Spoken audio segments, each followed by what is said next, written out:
ठीक है, आज जो टॉपिक हम लोग ले रहे हैं वो है इशू ऑफ बोनस शेयर्स। अभी बोनस शेयर्स जो है वो लिस्टेड और अनलिस्टेड दोनों कंपनीज करती हैं। तो अनलिस्टेड जी कंपनीज के लिए ये कंपनीज एक्ट का सेक्शन 63 है, और लिस्टेड कंपनी के लिए सेक्शन 63 प्लस आईसीडीआर है। तो बोनस का सबसे पहले तो हमको कंसेप्ट ही समझना चाहिए कि व्हाट इज बोनस शेयर। जी। क्या मतलब है इसका, बोनस शेयर का मतलब क्या है आपके हिसाब से? बोनस शेयर क्या है? मेरे हिसाब से बोनस शेयर्स मतलब बोनस जो भी होता है, मतलब जैसे लॉटरी लगती है ना, बोनस हम्म। या लॉटरी, हम्म। वैसा कॉन्सेप्ट आ गया। हम्म। जैसे भी मतलब जैसे है, मतलब एक शेयर के ऊपर एक शेयर मिल जाता है फ्री में, हम्म। तो ऐसा।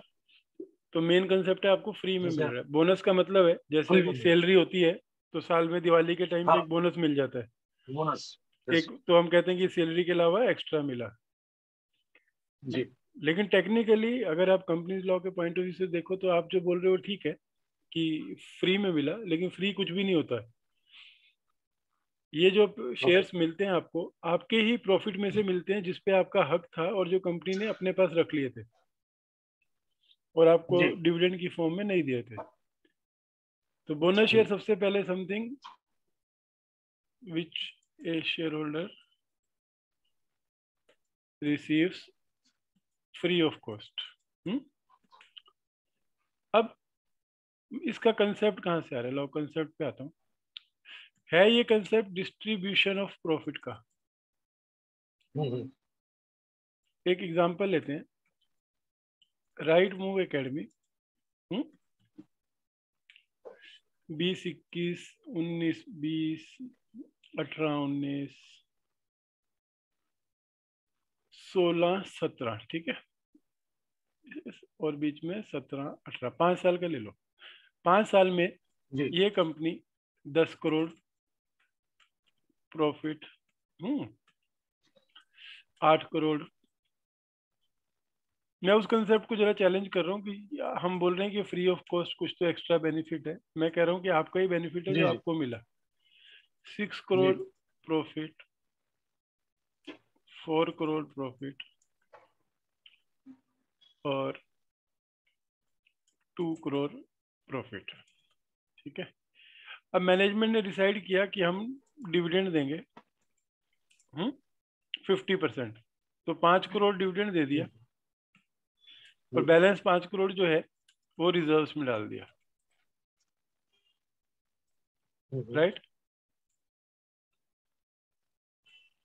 अब अगर आप अकेले ही शेयर होल्डर होते, शेयर होल्डर एक्स, तो जहां आपको 10 करोड़ मिलना हम्म। चाहिए था उसकी जगह अगेंस्ट यू रिसीव 5 करोड़। हम्म जी अगर कंपनी आपने पूरा प्रॉफिट कमाया, आप अकेले शेयर होल्डर हो और कंपनी सारा प्रॉफिट बांट दे तो आपको 10 करोड़ रुपए मिलना हम्म। चाहिए था। बराबर है। लेकिन कंपनी ने आपको 5 करोड़ रुपए डिविडेंड दे दिया, हम्म। ठीक है। आप खुश कि कंपनी ने 50% डिविडेंड दिया मेरे को। सेम हाँ चीज हर साल हो रही है। तो यहाँ पे आपका बैंक बैलेंस जो है कितना है? 5 CR, क्योंकि आपको 5 करोड़ का हम्म। डिविडेंड मिला। हम्म। अगले साल फिर हुआ, अब इन्होंने 50% के हिसाब से 4 करोड़ दिया, रिजर्व में ओके। 4 करोड़ ले गए। आप अकेले शेयर होल्डर थे, आपको 4 करोड़ मिल गया। अब आपके बैंक बैलेंस में हो गए जी 9 करोड़ रुपीज। नहीं। खुश? सेम चीज चल रही है 3 बार। जी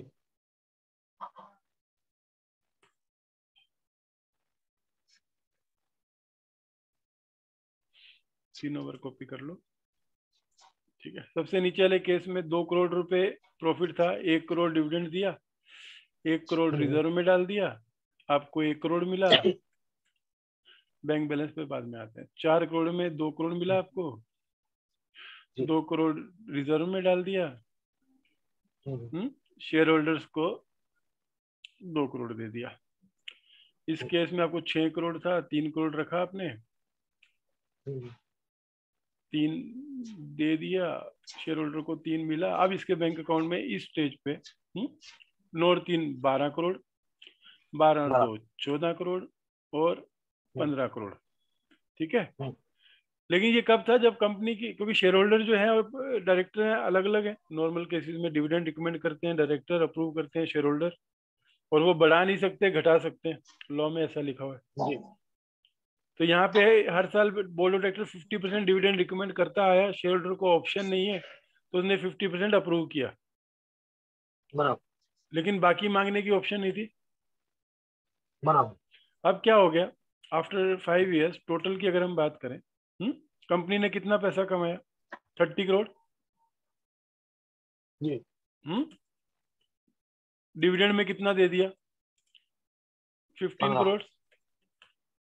रिजर्व्स में कितना बच गया इसके पास, 15 करोड़। शेयर होल्डर के बैंक बैलेंस में कितना हो गया, 15 करोड़। तो शेयर होल्डर को क्या नहीं मिला, उसके ही जेन्युइन प्रॉफिट में, क्योंकि जो मालिक है उसका ही सब था ना। तो एक्चुअली में जितना भी कंपनी ने प्रॉफिट कमाया वो 100% शेयर होल्डर का था, डायरेक्टर का तो कोई प्रॉफिट नहीं होता। बराबर। तो उन्हीं का ही 15 करोड़ जो रुका हुआ था। अब कंपनी ने क्या बोला कि हम आप, अब कंपनी के पास 15 करोड़ रुपए कैश है नहीं, अगर डिविडेंड देना है तो 15 करोड़ रुपए तो कहीं असेट बेचनी पड़ेंगी, क्योंकि 15 करोड़ किसी असेट की फर्म में होगा। कैश तो नहीं रखती ना कोई कंपनी 15 करोड़। नहीं। तो ये क्या बोलती है कि हम आपको देते हैं, मार्केट में बेच लेना।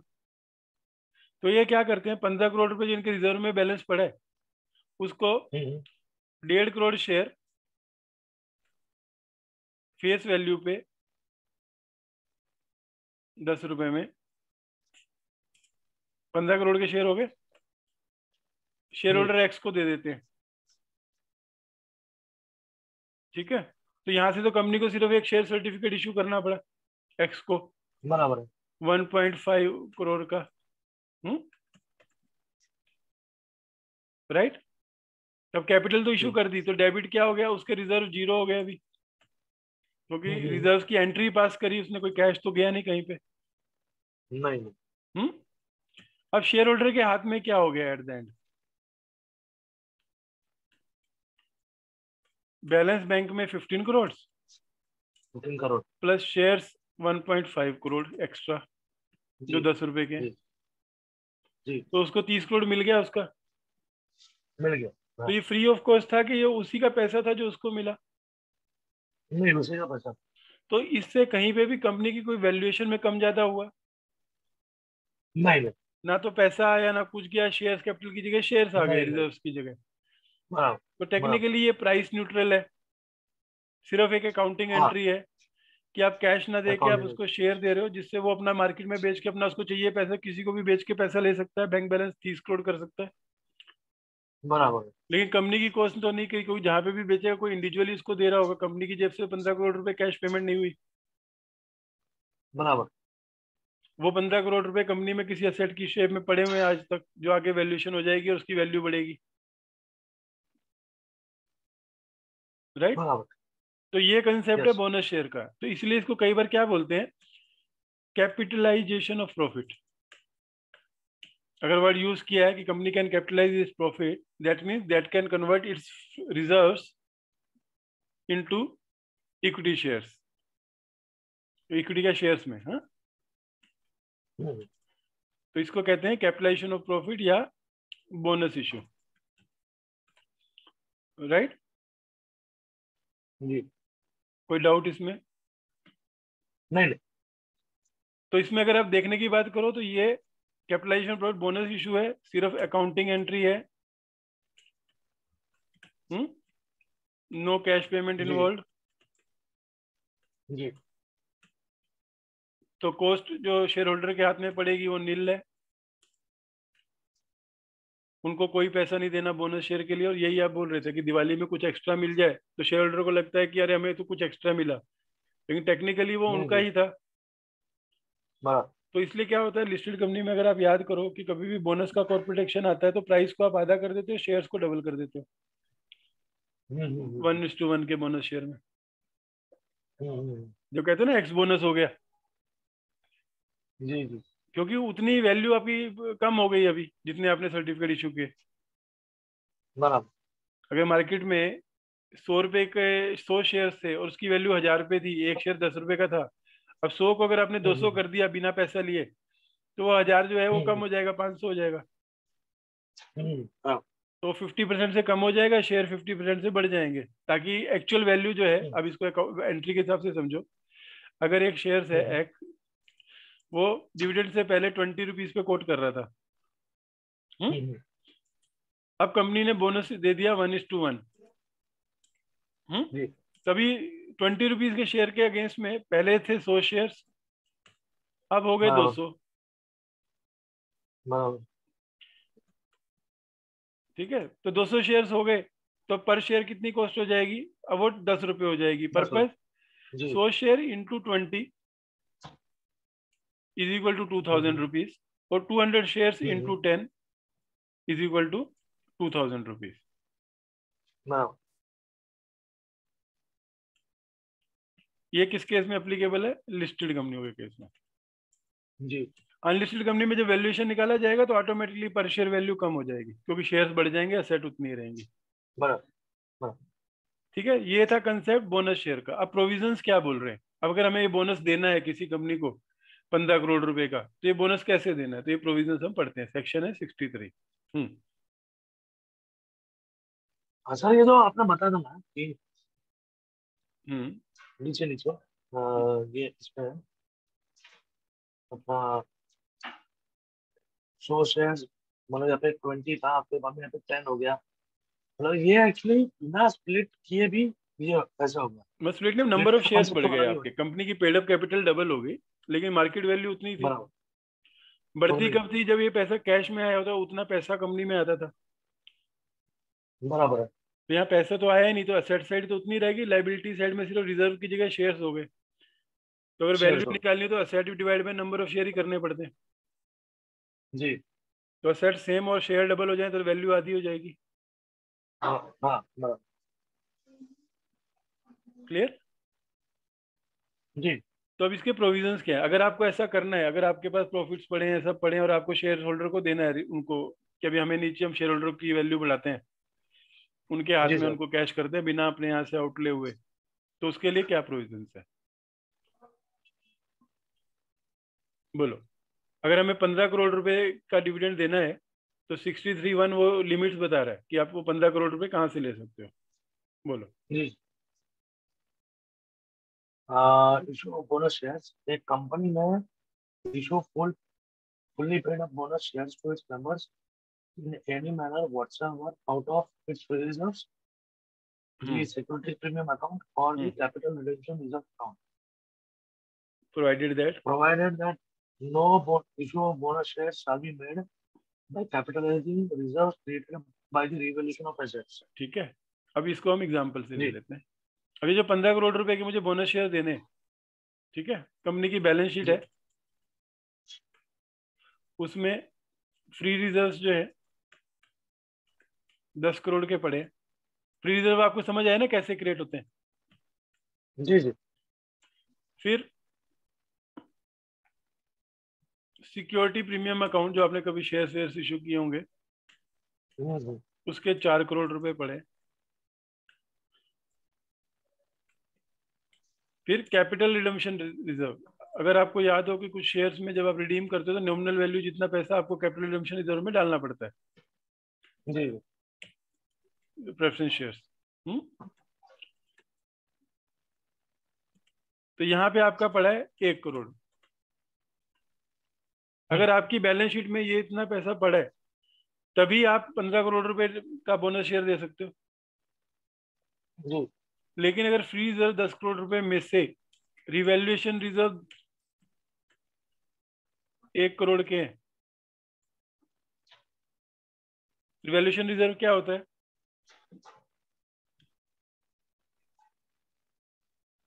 रिवैल्यूएशन मतलब एसेट्स शायद उसका कुछ एसेट्स का रिवैल्यूएशन होता है, उसका है ये अब मैं reserve। आपको समझाता हूँ। एक कंपनी ने 1 लाख रुपए में जमीन लेके रखी थी, बैलेंस शीट में बुक वैल्यू में आती है।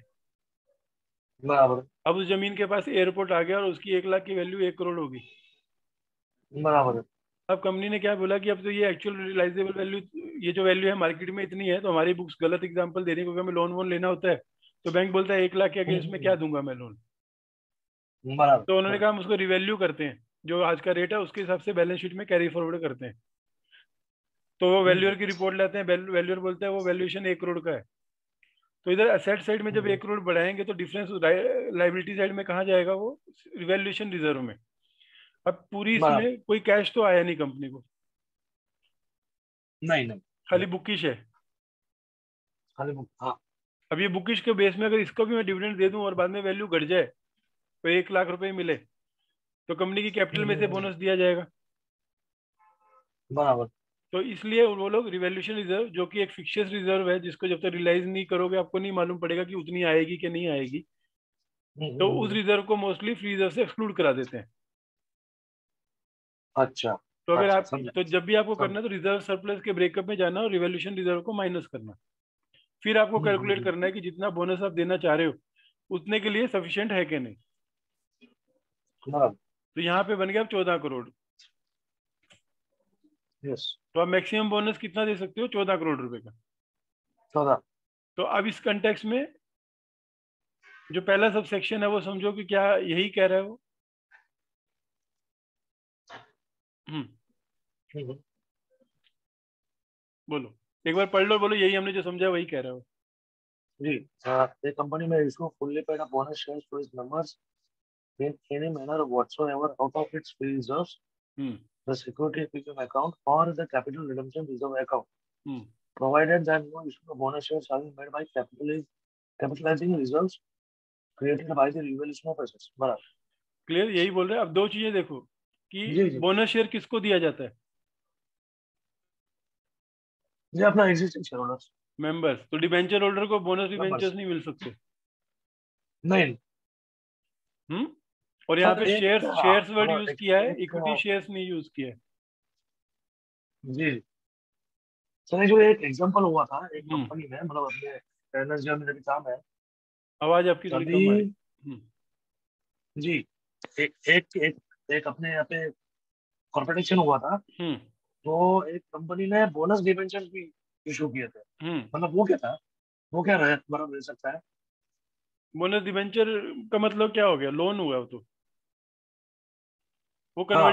कन्वर्टिबल डिबेंचर होंगे या कुछ होगा, खाली डिबेंचर नहीं अच्छा। होंगे। खाली डिबेंचर। क्योंकि अगर इस डेफिनेशन पे जाओगे तो शेयर डजंट जी। Includes debenture. बराबर। अगर आप डिबेंचर के ऊपर डिबेंचर इशू कर रहे हो फ्री ऑफ कॉस्ट, तो टेक्निकली आप उतना लोन, आप उतना वो एक्स्ट्रा देने की बात कर रहे हो ना उसको, क्योंकि बराबर। डिबेंचर कंपनी की लाइबिलिटी है, शेयर्स तो नहीं है। नहीं नहीं। बराबर। तो हम यहाँ पे बात कर रहे हैं बोनस शेयर्स की, जहाँ पे उसको, जी। क्योंकि अगर कन्वर्टिबल हो गए तो भी मेरे को एक बार समझ आता है कि उन्होंने डिबेंचर की, क्योंकि एनी मैनर व्हाटसोएवर लिखा है, अल्टीमेटली शेयर में कन्वर्ट होना चाहिए। बराबर। बराबर। जो अगर बोल रहे हो तो मेरे को ऐसा लगता है कि वो प्रोविजन जो आपने कन्वर्ट किया होगा, आप चेक करना, जी कन्वर्टिबल जी जी डिबेंचर्स जी। का तो नहीं था केस, ओसीडी ओसीडी इशू किया, हम्म। क्योंकि वो अल्टीमेटली इक्विटी में ही कन्वर्ट होना चाहिए। जी। तो ये एनी मैनर व्हाटसोएवर का कंसेप्ट लेके उन्होंने किया हो तो चांस है, क्या होगा। अदरवाइज खाली डिबेंचर होगा तो मेरे को डाउट है। जी। तो ये 63(1) क्लियर हुआ कंपनी डेट का, ये लिस्टेड हो या अनलिस्टेड यस दोनों को यस। एप्लीकेबल है। Yes yes. ओके, आगे बढ़ो। टू में, अब ये हर कंपनी को एप्लीकेबल है क्योंकि एक कंपनी लिखा है प्राइवेट और पब्लिक को, लिस्टेड अनलिस्टेड, नहीं। ये सबको एप्लीकेबल है ना। सबका। यस। हम्म, आगे to. Two, no company shall capitalize its profits or reserves for the purpose of issuing fully paid up bonus shares under Section 1, unless it is authorized by the articles. Hmm It has, on the recommendation of the board, been authorized in general meeting of the company. It has not defaulted in payment of interest or principal in respect of fixed deposits or debt securities issued by it. It has not defaulted in respect of the payment of statutory dues of the employees, such as contribution to provident fund, gratuity, and bonus. Hmm The partly paid up shares, if any outstanding on the date of allotment, are made fully paid up. Hmm, It complies with such conditions as may be prescribed. ठीक है। अब यहाँ पे जो ये आप कर रहे हो balance sheet, so bonus can be issued from either or all of them, all of the below, ये पहला पॉइंट था। जी फर्स्ट। सेकंड पॉइंट क्या है?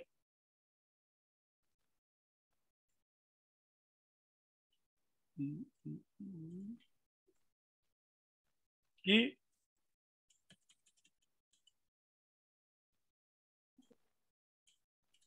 ओके, अब सेकंड पॉइंट है bonus can be issued subject to fulfilment of following conditions. क्या है वो कंडीशंस समरी में? तो ऑथराइज्ड बाय आर्टिकल्स, ठीक है, a authorised by article. Second, general meeting में शेयरहोल्डर्स का approved by shareholders based on recommendation of board. तो दोनों कंडीशन पूरी होनी चाहिए, बोर्ड रिकमेंड करे, शेयर होल्डर अप्रूव करे। जी। Third,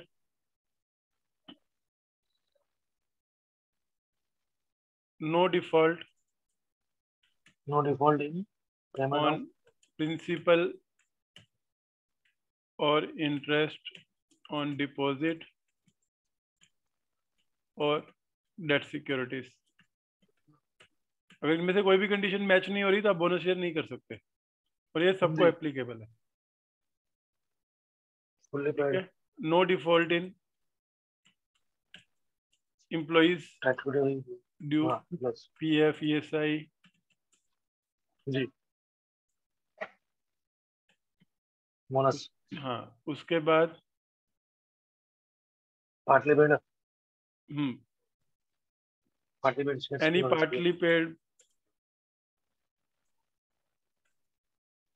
any partly paid to be made fully paid before allotment। तो पार्टली पेड पे बोनस नहीं दे रहे हो, और अदर कंडीशंस जो रूल्स में से आएंगे, कंडीशंस एज पर रूल्स, जो रूल्स पे जाएंगे तो देखेंगे वहां से। तो ये तो दूसरा हो गया 2। थर्ड क्या है?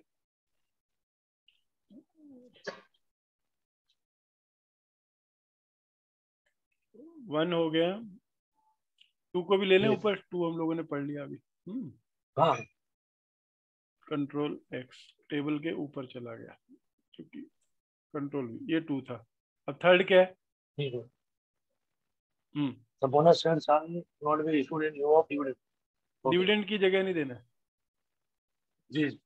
डिविडेंड का डिसीजन ना दे के हम बोनस देंगे, ऐसा नहीं होना है। So third, not to be issued in lieu of dividend. ये इतना हुआ। अब रूल्स में 3 ही चीजें बोली सेक्शन में, ज्यादा कुछ नहीं है। जी सर, ये ऐसे क्यों किया है कि not to be instead of dividend हम लोग बोनस में दे सकते हैं? मतलब इसके आप पीछे कभी क्या दोगे ही लॉजिक? नहीं ना, आप डिविडेंड नहीं दोगे, शेयर होल्डर को बोनस ही देते रहोगे। अच्छा, जिसको कैश रिक्वायरमेंट है वो क्या समझा। करेगा? बनाओ। ओके ओके ओके, तो अभी फटाफट मुझे समरी में जी। बता दो कि बोनस शेयर क्या है और इसके क्या प्रोविजंस हैं अभी तक। नीचे कर देता हूँ। बोनस शेयर क्या था? हाँ जी, बोनस शेयर्स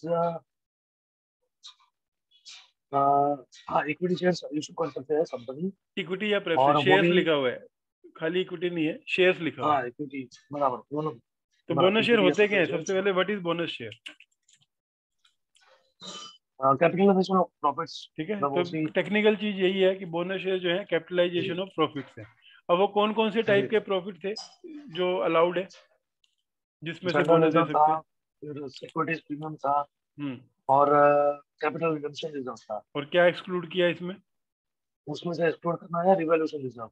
ठीक है, फिर अगर बोनस देना चाहती है कंपनी तो उसको क्या क्या ध्यान रखना पड़ेगा, क्या कंडीशन फुलफिल करनी पड़ेंगी? जैसे अभी बोनस देना पड़ेगा तो उसका स्टैट्यूटरी ड्यूज वो सब सीक्वेंस वो से चलो, डिफॉल्ट आगे पीछे क्यों कर रहे हो? सीक्वेंस से चलो, सबसे पहले क्या चेक करोगे? सीक्वेंस सबसे सबसे पहले पहले चेक करोगे कि आर्टिकल में है कि नहीं। हाँ article authorised by articles yes. फिर सेकंड ये चेक करोगे कि उसके शेयर बाद होल्डर ने बोर्ड की रिकमेंडेशन पे अप्रूव किया बोनस। हाँ रिकमेंडेशन दी यस यस। फिर आप देखोगे कि आपने किसी अपना डेट सिक्योरिटी या डिपॉजिट का स्टैट्यूटरी ड्यूज प्रिंसिपल या इंटरेस्ट का वो नहीं किया, डिफॉल्ट। डिफॉल्ट नहीं किया। डिफॉल्ट से याद फिर आया एम्प्लॉइज आपको, का किसी ने एम्प्लॉइज का स्टैट्यूटरी ड्यू डिफॉल्ट नहीं किया। जी फिर आपने ध्यान दिया कि कोई भी पेड अप शेयर है वो फुल्ली पेड अप हो पार्टली गया। पेड शेयर्स हाँ फुली और पेड अदर कंडीशन जो रूल में आएंगी।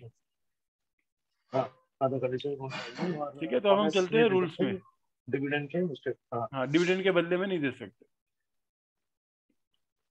अभी हम लोग इसके लिस्टेड अनलिस्टेड प्राइवेट पब्लिक सबको कंप्लाई करना है, अनलेस कंप्लीट हो गई हो।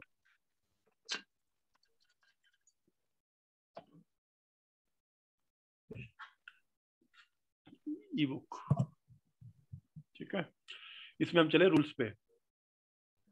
रूल्स में भी हम लोग चले share capital and debenture rules. Okay, पहुंच गए।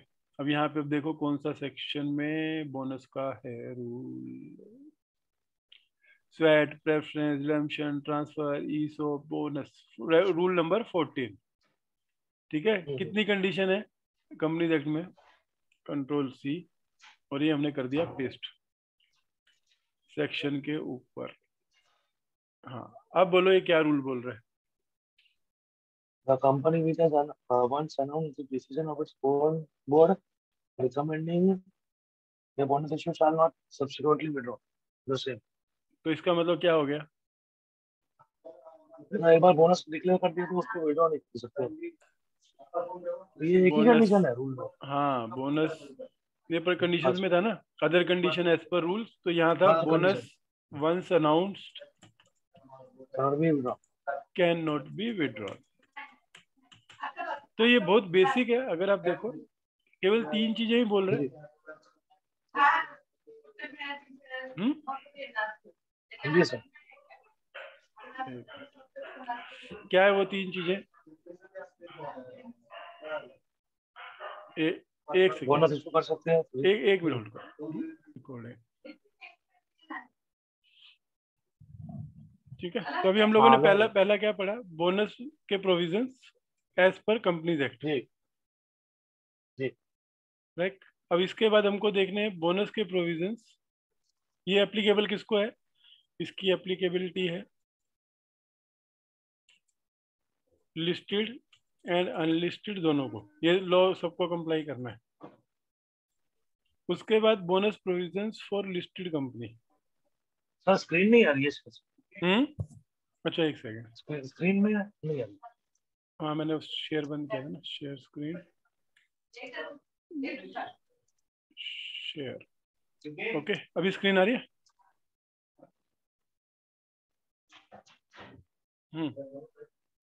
आई, स्क्रीन आ गई। हाँ आइए। हम्म, अभी हम सेकंड कर रहे हैं bonus provisions as per ICDR regulations से भी, आईसीडीआर रेगुलेशंस। जी ये किसको एप्लीकेबल है? ये सिर्फ लिस्टेड कंपनीज को एप्लीकेबल है। ओके तो क्या है वो प्रोविजंस? ये वन, ये टू। उसके लिए भी हमको जाना पड़ेगा आईसीडीआर में, जी डाउनलोड्स आईसीडीआर। आईसीडीआर में इसके लिए पूरा एक सेपरेट चैप्टर है बोनस के लिए। Control F, bonus.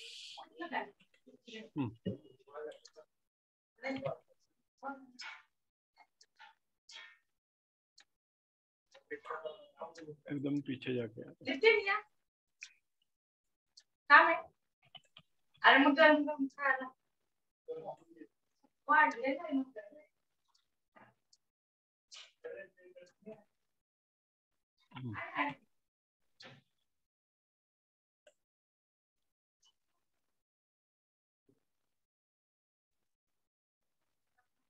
Chapter 11 bonus chapter issue. 11।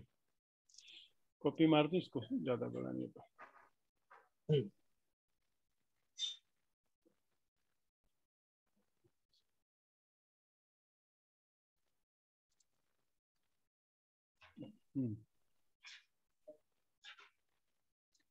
Control C, bonus as per ICD यार। चैप्टर 11 आ गया अपने पास यहाँ पर जी। तो शुरू करते हैं इसको। Chapter 11 bonus issue, conditions for a bonus issue. अब देखो इसमें क्या कंडीशंस हैं जो कंपनी एक्ट के अलावा एक्स्ट्रा है, वो हम क्या करेंगे, ऊपर उसमें डालते जाएंगे या नीचे इसके ही बॉक्स करेंगे। बोलो।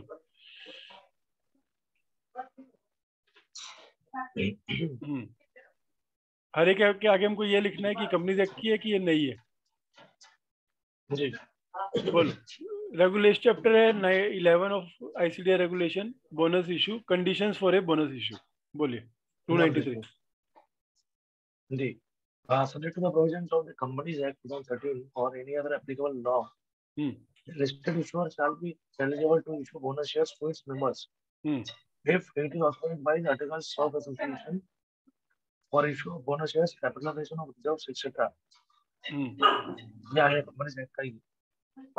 Provided that if there is no such provision in the Articles of Association, the issuer shall pass a resolution at its general board meeting making provisions in the Articles of Association for the capitalization of reserve. ठीक है। अब यहाँ पे ये तो जो है वो same as per companies act है Companies Act कि has to be authorised by article, same as per companies act.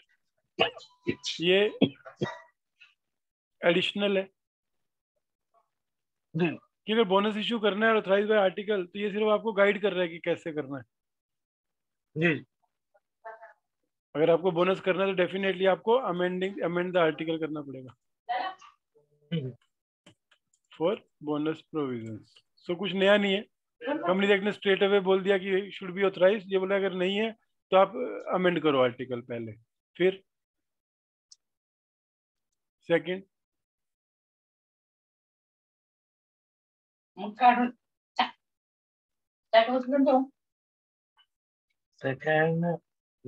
B, it has not defaulted in payment of interest or principal in respect of fixed deposits or debt security issued by it. कोई मतलब same as per company act है जी, कोई नई condition नहीं है।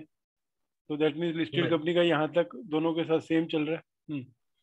Third भी same है, हाँ थर्ड भी सेम है कि not defaulted on statutory dues. Fourth fifth जो है वो अलग है थोड़ा। डी भी सेम है कि पार्टली पेड नहीं होना चाहिए। सो ये एक और कंडीशन आ गई, नोट ए फ्यूजिटिव इकोनॉमिक ऑफेंडर। सो हमको ये कंडीशंस जो है ऊपर ऐड कर दें कंडीशंस में।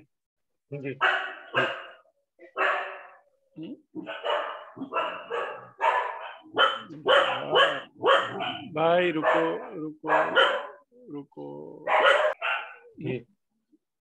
बैठते ही भूखते। चलो अरे भैया चल ठीक है, चल। Any of his promoter director is not a fugitive economic offender. अब ये जो कंडीशन है एज पर, अब as per listing regulation, as per ICD कुछ तो करना पड़ेगा यार एक से।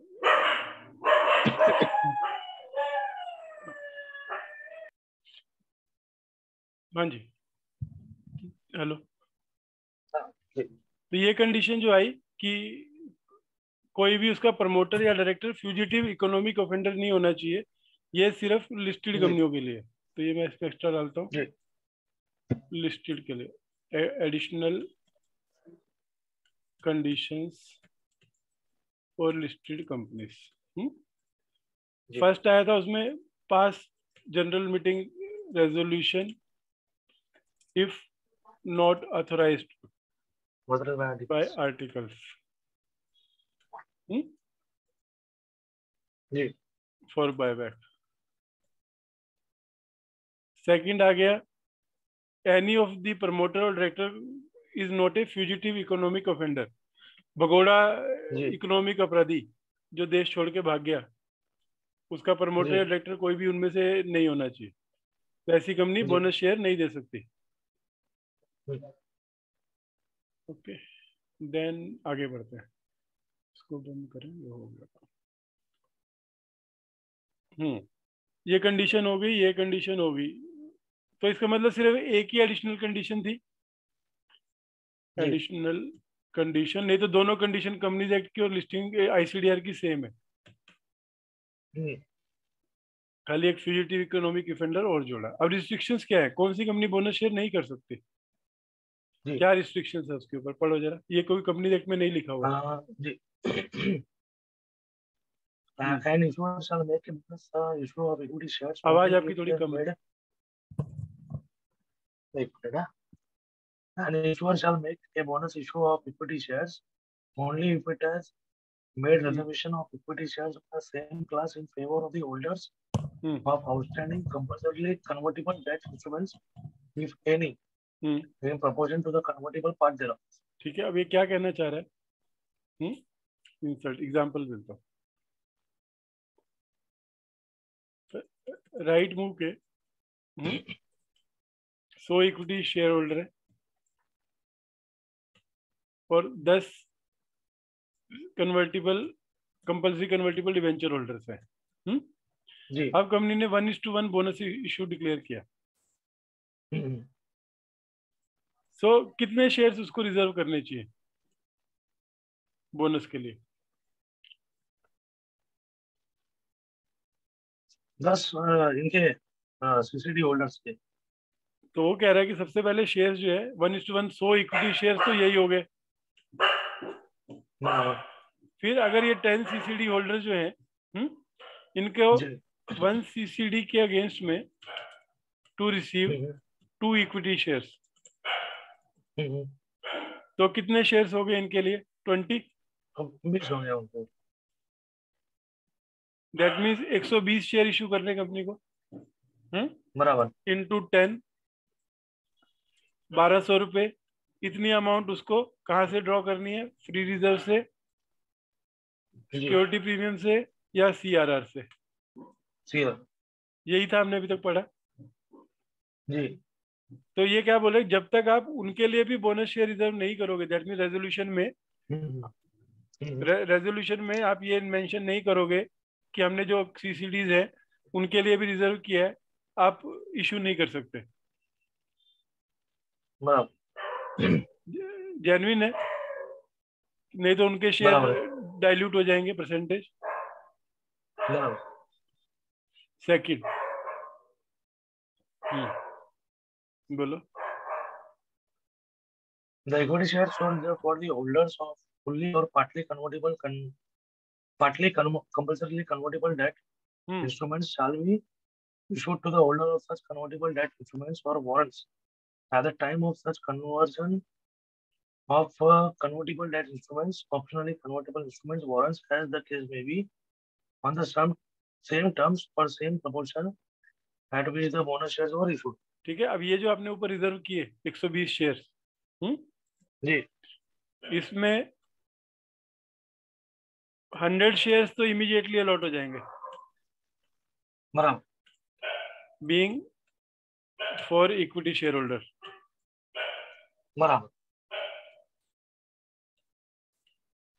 और जो 20 शेयर्स है, whenever debentures are converted, ठीक है, सपोज आफ्टर 1 ईयर, जी जी सो अगर एक डिवेंचर होल्डर अप्लाई करता है एक सीसीडी, तो उसको 2 इक्विटी शेयर्स मिलने वाले थे, बराबर। 2 इक्विटी के ऊपर अब उसको बोनस कितना मिलेगा, एक के ऊपर एक, तो उसको प्लस 2 इक्विटी शेयर्स मिलेंगे, जी इक्विटी शेयर्स एज बोनस।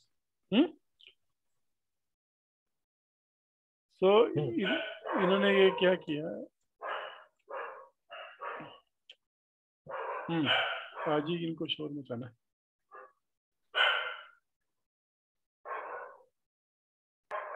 एक सेकंड जी। तो रेगुलेशन 2 क्या बोल रहा था कि अगर कोई भी आपने जब फुल्ली या पार्टली कन्वर्टिबल डिबेंचर्स के लिए आपने कोई भी equity share bonus share reserve करके रखा है, तो ये आपको कब अलॉट करने हैं? जब ये सीसीडी एंटाइटल होगा, एक्सरसाइज करेगा अपना राइट जी to convert into two equity, तो उस टाइम उसको दो के साथ साथ दो इक्विटी जो ओरिजिनल थे उसके plus two equity shares as bonus भी उस स्टेज पे इशू किया जाएगा। तो स्टैगर्ड हो गया ये। तो ये है रेगुलेशन 2 आपका। बराबर। रेगुलेशन 1 बोल रहा था आपको उसके लिए रिजर्व करना है 20 बराबर है, बराबर। 20 equity shares to be reserved. ये था 1 का क्रक्स। और ये है 2 का कि आफ्टर 1 ईयर या जब भी उसकी टर्म है उस टाइम इसको 2+2 दो। जी ठीक है, आगे थर्ड बोलो। A bonus shall be a bonus issue shall be made only out of free reserves, security premium or capital redemption reserve account, and built out of the genuine profits or security premium collected in cash and reserves created by relocation of fixed assets shall ठीक है, not be capitalized for this purpose. हाँ अब यहाँ क्या कह रहा है कि bonus share shall be made only out of, आप देखो कंपनी एक्ट की डेफिनेशन से कहाँ अलग है। फ्री रिजर्व उसमें भी था, सिक्योरिटी प्रीमियम था, कैपिटल रिडम्पशन रिजर्व था। CRR with that. ठीक है, And खाली built out उसने of इसको genuine profits. क्वालिफाई क्या कर दिया, and built out of the genuine profits. ये एक चेंज आया। ये यहाँ से अगर आप कॉपी करो और ये जो आपने लिखा था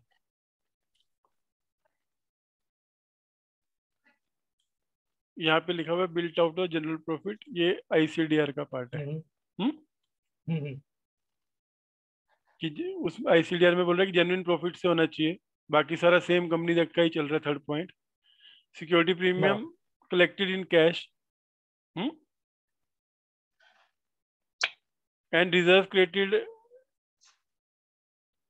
revolution reserve shall not be capitalise. तो यहाँ पे सिर्फ इतना ही एक्स्ट्रा चेंज आया। और सिक्योरिटी प्रीमियम में भी देखो थोड़ा सा उसने एक और ऐड किया, कलेक्टेड इन कैश। तो consideration other than cash cover नहीं किया उसने।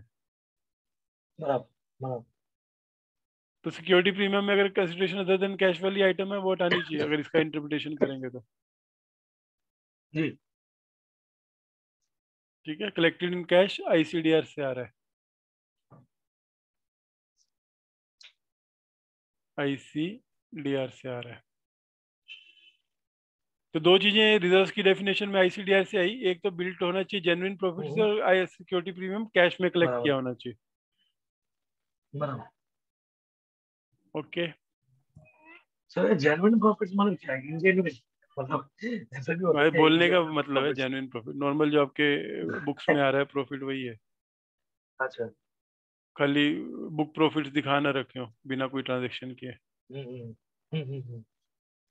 फोर्थ बोलो। Without prejudice to the provisions of the sub-regulation 3, bonus shares shall not be issued in lieu of ये तो सेम ही हो गया, lieu of dividends. ये सेम जो है एज पर कंपनीज एक्ट है, कंपनीज एक्ट का। As per companies act.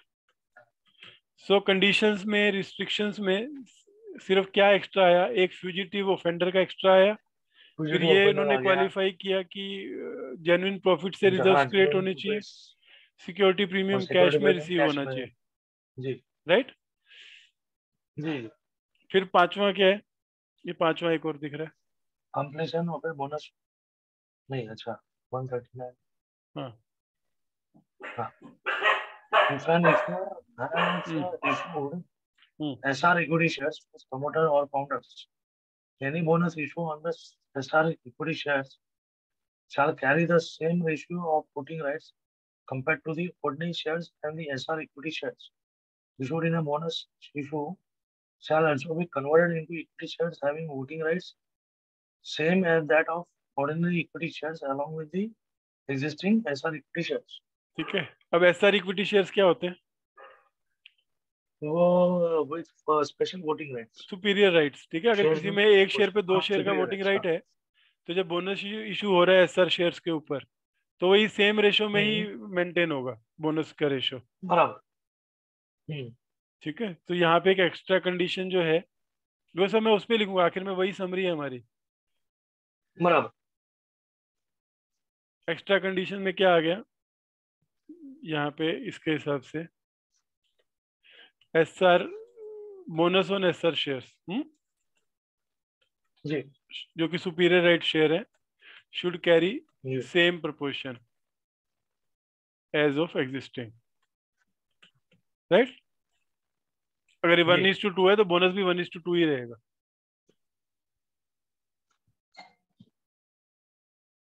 Clear है क्या? सर सुपीरियर राइट्स मतलब वही है ना, तो वोटिंग राइट्स पे सुपीरियर डिफरेंशियल वोटिंग मतलब राइट, उसमें अगर एक कोई शेयर पे 2 वोटिंग राइट थे, differential.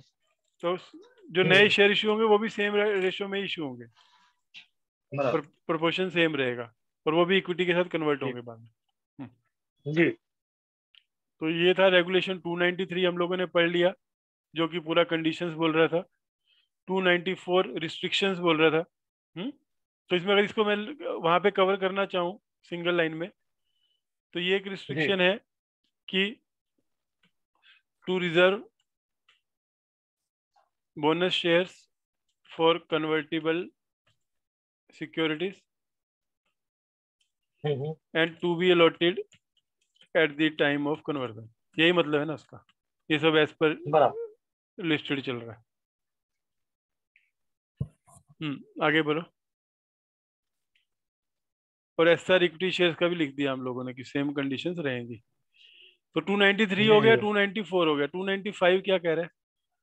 Completion of a bonus hmm an issuer announcing the bonus issue after approval by its board of directors and not requiring hmm shareholder resolution. Hmm Not requiring shareholders approval for capitalization of profits or reserves for making the bonus issue shall implement the bonus issue within 15 days from the hmm date of approval of the issue by its board of directors, hmm provided that where the issuer is required to seek shareholders approval for capitalization of profits or reserves for making the bonus issue, the bonus hmm issue shall be implemented within 2 months from the date of meeting of its board of directors, wherein the decision to announce the bonus issue was taken subject to shareholders' explanation for the purpose of bonus issue to be considered as implemented. The date of commencement of trading shall be considered. Hmm A bonus issue hmm once announced shall not be तो same ही आ ठीक है। 295 अब क्या बोल रहा है? दो scenario एनविसर्च कर रहा है। एक सिनेरियो है गया। एडिशनल कंडीशन में, पांचवा, bonus share to be implemented, जिसको उसने डिफाइन किया date of receipt of trading approval from stock exchange, from stock exchange. अब कौन से दो सिनेरियो हैं? अप्रूव्ड बाय बोर्ड बराबर। As already authorised by share holders. 15 days, जहाँ आर्टिकल्स में जी। लिखा हुआ है शेयर होल्डर्स के थ्रू कि ये लोग बोनस इशू कर सकते हैं बोर्ड, और जहाँ पे नहीं है जी। और आपको फ्रेश अप्रूवल लेनी है, आपके उसमें हम्म, नहीं है, तो अप्रूव्ड बाय शेयर होल्डर्स, तो कितने दिन है? To two months. 2 मंथ है कि 1? 2 मंथ्स नहीं 2 मंथ्स। 2 मंथ। 2 मंथ्स। 2 मंथ पर कौन सी डेट से? From the date of board meeting बहुत बढ़िया। Authorising the issue. जी। मतलब आपने पहली मीटिंग में क्या डिस्कस किया? आप जब एजेंडा डालोगे, दो तरीके से एजेंडा डाल सकते हो। एक ये हम्म, कि हमारे को ऑलरेडी शेयर होल्डर ने ऑथराइजेशन दी हुई है, अब हम बोनस शेयर इशू कर रहे हैं 1:1, इस रिकॉर्ड डेट पे हम इशू कर देंगे। जी। तो अब आपको जिस दिन वो बोर्ड मीटिंग हुई उसके 15 दिन में ही आपको पूरा अलॉटमेंट करा के ट्रेडिंग करवा लेनी है। तो मैक्सिमम टाइम 15 दिन बराबर। का है। 15 दिन में आपके अकाउंट में क्रेडिट होके बराबर। आप बेच सकने चाहिए।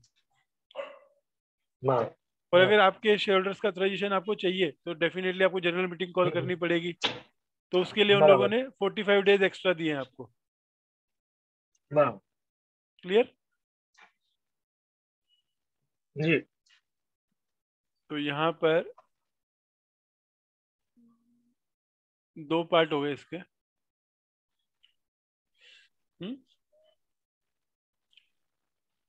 बोनस प्रोविजंस जो चल रहे थे कंपनीज एक्ट के, उसमें जो जी। रेड हम लोगों ने किए हैं वो एडिशनल कंप्लायंसेस हैं। तो एक बार अगर हम इसको सम अप करें तो क्या बोल रहे हैं, सबसे पहले बोलते हैं बोनस, कंपनीज एक्ट क्या क्या बोल रहे हैं कि बोनस सिर्फ आउट ऑफ दिस फॉलोइंग 3 से ही दिया जा सकता है। वो क्या है, फ्री रिजर्व है, सिक्योरिटी प्रीमियम और कैपिटल रिडम्पशन। अब इसको लिस्टिंग रेगुलेशन कंपनियों के लिए थोड़ा स्ट्रिक्ट किया कि प्रॉफिट जो जेन्युइन प्रॉफिट से, सिक्योरिटी प्रीमियम सिर्फ जो कैश में रिसीव किया हुआ है। फिर सेकंड कंपनी एक्ट बोल रहा है कंडीशंस फुलफिल करने के लिए कि क्या कंडीशन फुलफिल करनी है। जी। तो उन्होंने बोला सबसे पहले आर्टिकल अथराइज बाय आर्टिकल होना चाहिए। और लिस्टिंग रेगुलेशन क्या एक्स्ट्रा कह रहा है, पास रेजोल्यूशन इफ नॉट अथराइज्ड।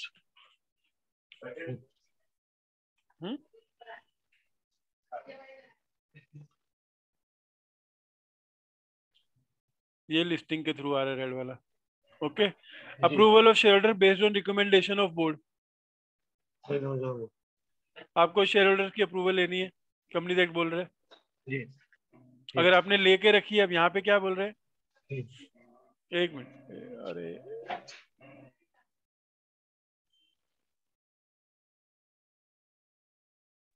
हाँ जी सर, ठीक है। तो शेयर होल्डर की अप्रूवल होनी चाहिए, प्रिंसिपल में डिपॉजिट के, डेट सिक्योरिटी के कोई डिफॉल्ट नहीं होना चाहिए, एम्प्लॉय स्टैट्यूटरी ड्यूज का कोई डिफॉल्ट नहीं होना चाहिए, partly paid share fully paid up होने चाहिए। ये सेम चल रहे हैं इसमें भी और इसमें भी। फिर bonus once and out can not be withdrawn, इसमें भी वही लिखा हुआ है, आईसीडीआर में भी वही लिखा हुआ है। फिर एडिशनल कंडीशन क्या आ गई यहाँ पर, अगर हम बात करेंगे जी में, promoter or director note fugitive economic offender, ये कंडीशन आई जो कि लिस्टिंग रेगुलेशन से आ रही है, लिस्टिंग कह रहा हूँ आईसीडीआर रेगुलेशन से। उसके बाद ये हमने कवर कर दिया, जीएम रेजोल्यूशन, प्रमोटर ऑफेंडिंग नहीं है। फिर उसके बाद अगली कंडीशन आई एच एस आर शेयर्स पे same proportion of voting rights in case of bonus shares, bonus S R shares. तो प्रोपोर्शन आप चेंज नहीं कर सकते। ये भी आपको रेड वाला आईसीडीआर रेगुलेशन से आ रहा है, खाली लिस्टेड कंपनी को एप्लीकेबल है जी। उसके बाद अगली कंडीशन थी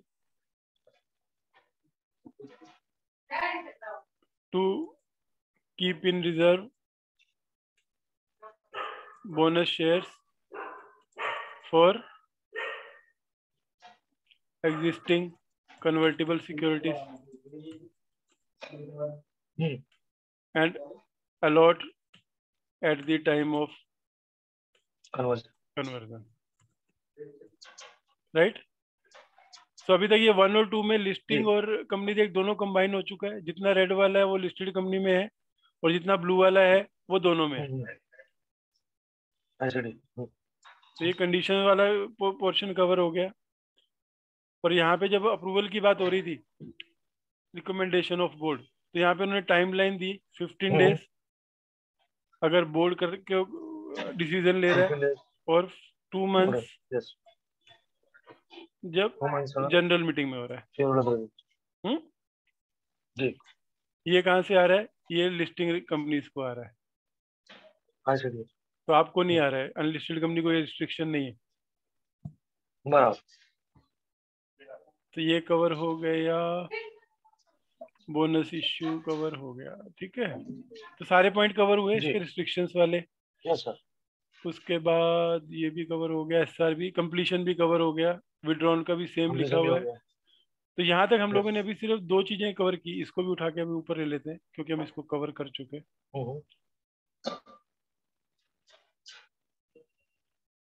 उसको भी हम यहीं पे ले लेते हैं, जो तीसरी कंडीशन थी HIJ not to be issued in lieu of dividend, dividend, right? दोनों में है तो इसलिए ब्लू कर दे, चाहे लिस्टेड हो या अनलिस्टेड, जी। दोनों कंपनियों को एप्लीकेबल है। दोनों, यस। तो यहाँ तक कवर हो गया, अभी सब कंडीशन उतार दूं क्योंकि मैंने हम कवर कर चुके हैं इन सबको, यस यस। आखिर में समरी में मिलना चाहिए। रिस्ट्रिक्शंस कवर हो गई हैं अपनी। इश्यू बोनस शेयर के बाद प्रोविजंस आ गए ICDR के। उसके बाद प्रोविजंस आ गए यहाँ तक,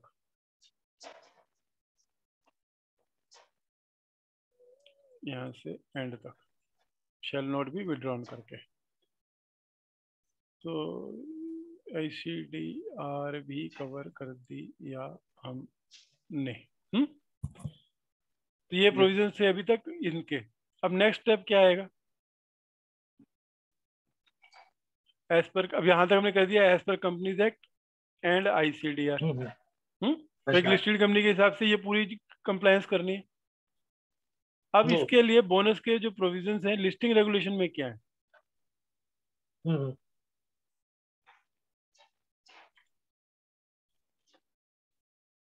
बाद में हम इसका प्रोसीजर भी देखेंगे कि प्रोसीजर कैसे करते हैं जी।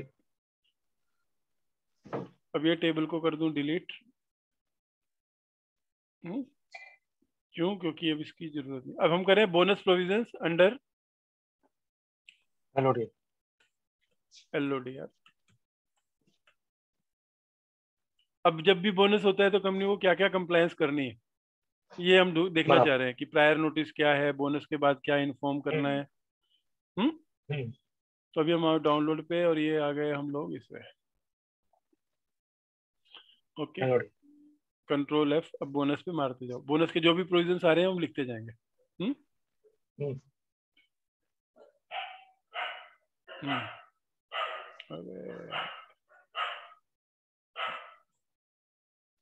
Control F। एक मिनट, चलो सबसे पहला जो लिस्टिंग रेगुलेशन में जो प्रोविजन आना था वही हाईलाइट हुआ है, एडवांस इंटीमेशन का। तो regulation 29 prior intimation due to be considered, इसको कॉपी करते हैं। और क्या प्रपोजल है? वो प्रपोजल है for declaration of bonus securities. Yes, ठीक है, ऑफ बोनस सिक्योरिटीज। और ये कब देना है वो प्रोविजन भी इसके नीचे डाउनलोड करो।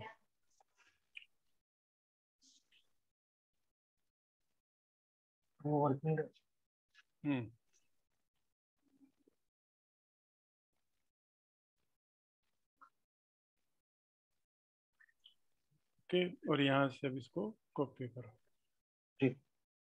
तो हमने जो रेलिवेंट प्रोविजन है वो यहाँ पे कॉपी किया प्रायर इंटीमेशन का। अब एक बार पढ़ दो इसको, क्या कह रहे हैं। नीचे लेता हूँ पूरा, चलो। बोनस प्रोविजन डिस्ट्रीब्यूशन बोलिए। The listed entity shall give prior intimation to the stock exchange about the meeting of the board of directors in which any of the following proposals is due to be considered. The proposal for declaration of bonus securities. The intimation required under subsection 1 shall be given at least 2 working days in advance, excluding the date of the intimation and date of the meeting. ठीक है। अब ये जो है, ये जो इस जगह पे कहाँ पर आएगा? अब यहाँ पे जब आप अप्रूवल कर रहे हो तो 2 working days in advance, excluding date of meeting and date of notice. ठीक है, कैसे? 20 रेगुलेशन 29 एडवांस क्या करना है? Notice to stock exchange where company is listed. अब इसका एग्जांपल मैं देता हूं, आपसे पूछता हूं कि बोर्ड मीटिंग जो है हम लोग फ्राइडे की रख रहे हैं, तो फ्राइडे है या मंडे की रख रहे हैं, मंडे 14 फरवरी 14 फेब। तो मुझे बताओ इसका इंटीमेशन एक्सचेंज में कब जाएगा? 14 एक छोड़ मिनट, के फिर भरना है।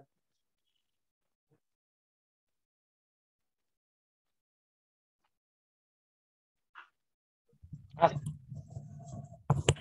चलो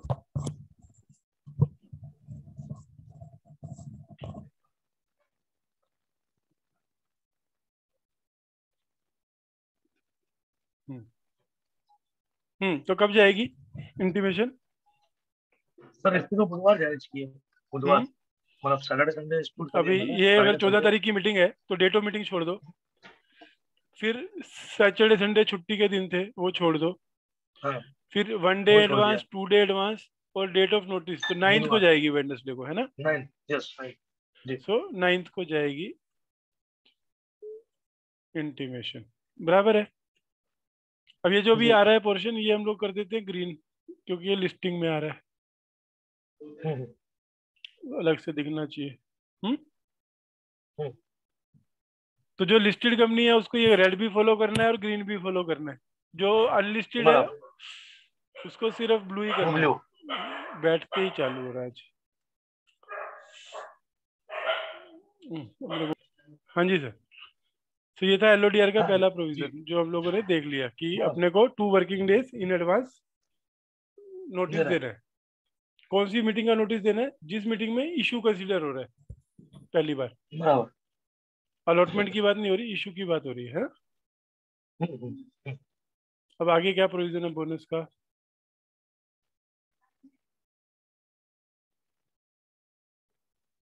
ये तो एसआर वाला है, वो ही सेम है आइसीडीआर। ये हमने पढ़ा अभी, सेम। जी जी। अब इसकी रिकॉर्ड डेट हमको इन्फॉर्म करनी है, रेगुलेशन रिकॉर्डेड 42, हाँ, बराबर डेटा अवेलेबल, कंट्रोल सी। वो सारे प्रोविजन एक जगह ही आते हैं।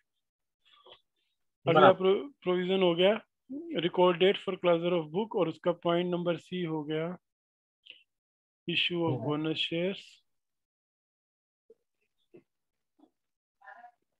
बनेगा अच्छा, लेकिन टुकड़ों टुकड़ों में बन रहा है। हम्म, फिर इसके बाद कब देना है,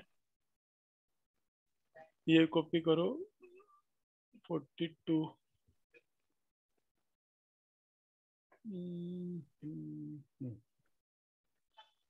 अब ये जो रिकॉर्ड डेट देना है ये सब कॉपी कर दो, 2 3 4 5, कंट्रोल सी। चलो अभी पढ़ दो ये क्या प्रोविजन है। हाँ। हम्म The listed entity shall implement the record date for the following events for all the stock exchanges where it is listed, or whether or where stock derivatives are available on the stock of the listed entity, or where listed entity stock form part of an index on which derivatives are available. Hmm B. Issue of right or bonus shares. तो पहली The चीज क्या listed बोल रहे हैं, entity shall पहली be चीज in क्या बोल रहा है notice. कि लिस्टेड कंपनी को रिकॉर्ड डेट इंटीमेट करनी है स्टॉक एक्सचेंज को। कौन सी स्टॉक एक्सचेंज को? जहाँ पे ये लिस्टेड है। अब Listed रिकॉर्ड है। डेट क्या होती है? हाँ सर, रिकॉर्ड डेट मतलब जहाँ पर शेयर होल्डर्स आइडेंटिफाइड होते हैं हम्म और उनको फिर बोनस मिलता हम्म है। तो आप एक डेट डिसाइड करते हो, बिकॉज शेयर होल्डर रोज फ्लक्चुएट होते हैं, कभी कोई खरीद रहा है कभी फ्लक्चुएट कोई होते हैं, बेच रहा है। यस, कोई बेच रहा है, तो यस। आपको एक दिन तो रखना पड़ेगा कि उस दिन शाम को जो भी शेयर होल्डर्स होंगे मैं उनको दूंगी। Yes yes. Hmm hmm. हाँ, तो ये नोटिस कब देना है अपने को? The listed entity shall give notice in यार advance ये of लोग at least बैठने नहीं 7 दे working रहे, days. एक सेकंड। हाँ, सो तो थोड़ी रिकॉर्ड देर डेट के में, बाद करें क्या मतलब? नहीं अभी खत्म ही करते हैं, छोटा ही रह गया। हाँ, हाँ ठीक है। रिकॉर्ड डेट से मतलब क्या है अपना? वो डेट जिस दिन हम डिटरमाइन करेंगे कि कौन कौन से शेयर होल्डर हैं जो एलिजिबल है हाँ, वोटिंग करने के लिए, एलिजिबल। मतलब अपना बोनस शेयर्स के लिए। तो ये नोटिस हमको कब देना है? 7 working days. The listed entity shall give in advance of at least 7 working days, excluding the date of intimation and the record date to the stock exchange of the record date specifying the purpose of the record date.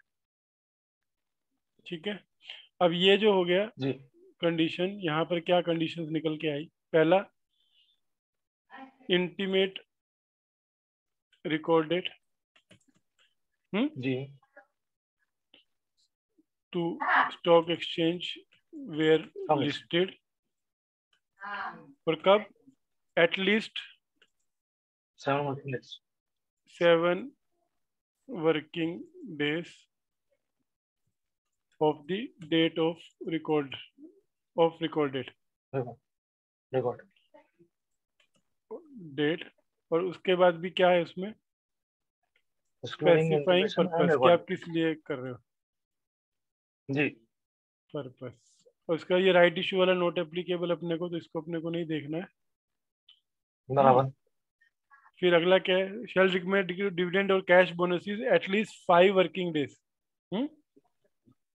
Excluded before the record date fix. अब exchange को, ये जो आपको कभी भी declare करते हो dividend या बोनस, तो उसके डेट ऑफ डिक्लेरेशन और रिकॉर्ड डेट के बीच में मिनिमम कितना गैप होना चाहिए? 5 वर्किंग डेज। अच्छा, मतलब ऐसे नहीं कि आज की डेट की करके आपने इशू कर दिया, क्योंकि लोगों को खरीदने का मौका मिलना चाहिए न्यूज पब्लिक होने के बाद। बराबर। तो कभी भी आप देखो जब कंपनी डिविडेंड डिक्लेयर कर रही है तो record date at least final recommendation के बाद की डेट रहेगी, मतलब जिस दिन भी आपने किया है। बराबर बराबर। अब ये फोर्थ पॉइंट बहुत लोगों को तकलीफ देता है। The listed entry shall ensure the gap at least 30 days between two record dates. अभी आपने कोई इवेंट करी जिसके लिए रिकॉर्ड डेट फिक्स किया डिविडेंड के लिए, बराबर। फिर अभी आप बोनस भी कर रहे हो, बराबर। तो अभी इन दोनों रिकॉर्ड डेट में 30 डेज का गैप आपको वो रखना है। अच्छा, तो इसका मतलब क्या हो गया? Gap between two record dates of at least 30 days. Okay, ये कवर हो गया जी। अब फिफ्थ पॉइंट में, अब ये क्वेश्चन आता है बहुत जगह कि एजीएम के टाइम पे बुक क्लोज करना है कि नहीं। तो यहाँ पे वर्ड देखो, मे है।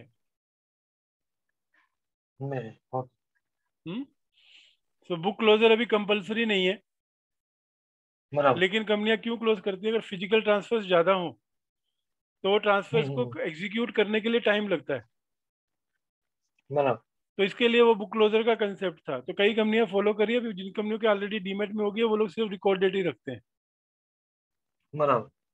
तो ये बोल रहे हैं कि अगर आपको फिजिकल शेयर होल्डर्स हैं और आपको डिविडेंड देना है और आपको ट्रांसफर्स को प्रोसेस करने के लिए भी टाइम चाहिए, तो आप जो है वो बुक क्लोजर भी अनाउंस कर सकते हो। बुक क्लोजर और रिकॉर्ड डेट में बेसिक फर्क ये है कि रिकॉर्ड डेट के केस में कोई भी ट्रांसफर स्टॉप नहीं होती, बराबर। सब ट्रांसफर रूटीन में हो रही है। जिस दिन की रिकॉर्ड डेट रखी उस दिन की शाम का बेनिफिट आप ले लेते हो। बराबर। लेकिन शेयर ट्रांसफर जब फिजिकल में हो रही है तो किसी ने भी आपको रिकॉर्ड डेट से पहले, जो भी शेयर बुक क्लोजर से पहले अगर आपको ट्रांसफर दी है तो वो आपको एग्जीक्यूट करनी पड़ती है। बराबर। अभी किसी ने शाम को 5 बजे करी और अगले दिन आपको डिविडेंड की लिस्ट बनानी है, तो फिजिकल के केस में आप नहीं बना पाओगे ना, क्योंकि आपको पूरा प्रोसेस करके लिस्ट मिलेगी। तो इसके लिए वो जनरली कंपनियां 7 दिन का दे देती हैं अपना बुक क्लोजर। तो मोस्टली जिनके डीमेट में मोस्टली शेयर और फिजिकल में टाइम नहीं लगने वाला, वो लोग रिकॉर्ड डेट स्पेसिफाई करते हैं। बराबर। ठीक है, तो यहाँ पे क्या प्रोविजंस आ गए अभी लिस्टिंग में?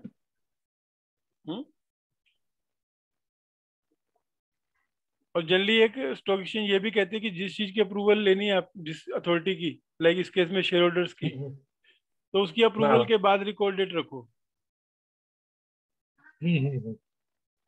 कि आपने रिकॉर्ड डेट रख दी और बाद में अथॉरिटी से अप्रूवल ही नहीं मिली, तो ये भी एक कहीं तो है प्रोविजन कि अगर किसी की अप्रूवल के लिए पेंडिंग है तो अप्रूवल मिलने के बाद ही आपको रिकॉर्ड डेट रखनी चाहिए। तो यहाँ पे सेकंड इंटीमेशन है, इंटीमेशन ऑफ रिकॉर्ड डेट। अब ये रिकॉर्ड डेट कब देनी है आपको? इंटीमेशन 7 वर्किंग डेज और उसके लिए वर्ड यूज करते हैं क्लियर वर्किंग डेज। अगर एक सेकंड ये लोग बिठाए रखेंगे 7 क्लियर, जो हम कहते हैं ना कि excluding date of meeting and notice, उसको हम लोग क्लियर डेज बोलते हैं।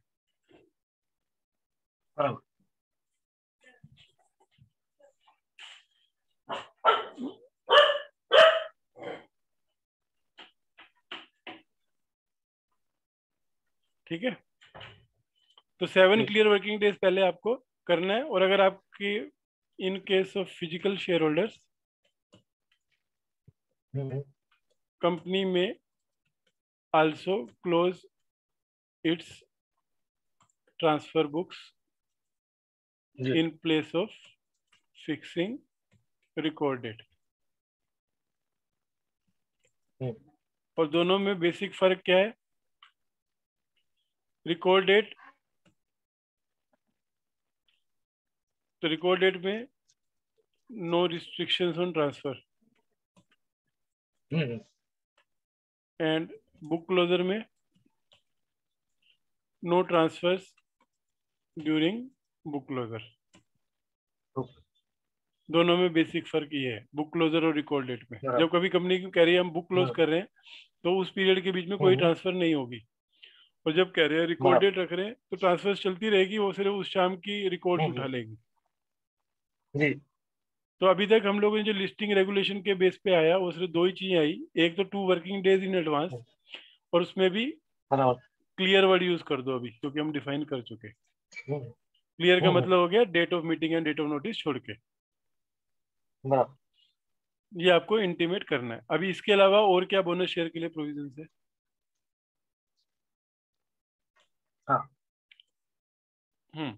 आउटकम ऑफ मीटिंग, देखो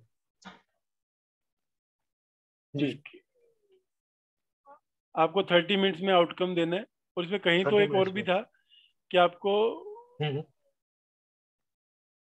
ये सब भी देना है।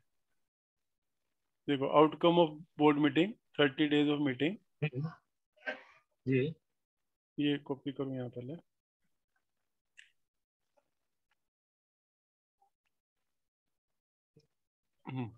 आउटकम ऑफ मीटिंग ये कौन सा है? ये आ रहा है आपका शेड्यूल में से, है ना, शेड्यूल 3 रेगुलेशन 30 से आ रहा है। Regulation 30 schedule 3 part 1 part A. क्या बोल रहा है कि हेडिंग है outcome of meeting of the board of directors, listed company को डिस्क्लोज करना है 30 minutes of closure of meeting held to consider, क्या जिस मीटिंग में क्या कंसीडर हुआ।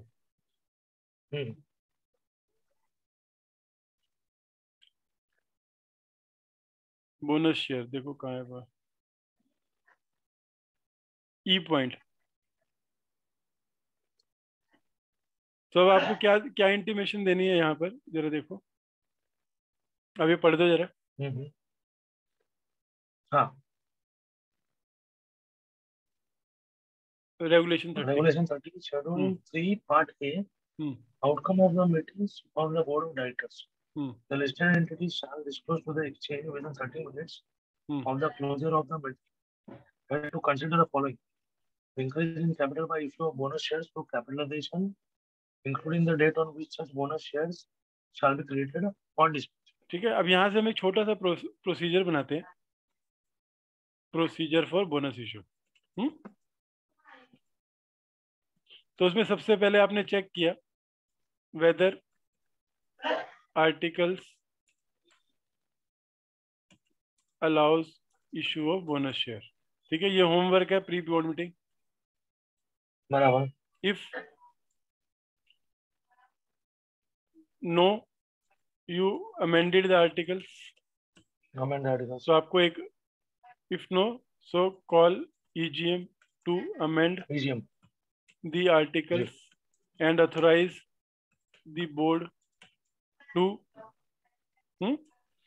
issue bonus shares। अब ये कैसे होगा कॉल EGM करने के लिए?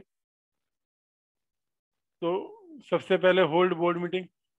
और बोर्ड मीटिंग किस लिए? For calling EGM to amend the article बराबर and authorizing the board to issue bonus shares. Authorizing the board to issue जी bonus shares or directly issue bonus shares. ये आपने किया, फिर आप क्या करोगे?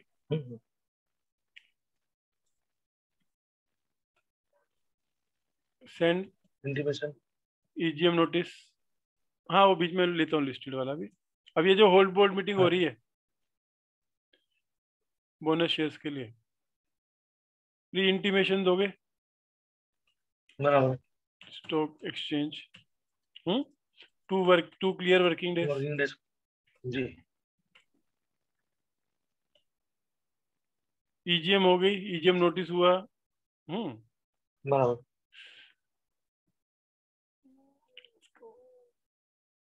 ए बी कर लो, ठीक है। सेंड EGM नोटिस किया जी आपने, बराबर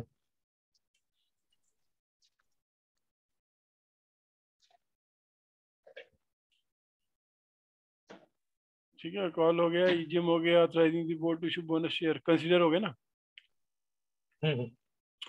इसको दोबारा लेता हूँ, इसको मैं स्लो से। हम बोला केस पकड़ते हैं जहाँ पे सब आर्टिकल ऑथराइज कर रहे हैं,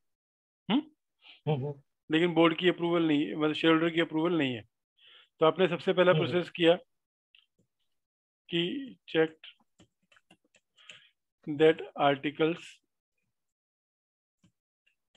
authorizes the company to issue bonus shares।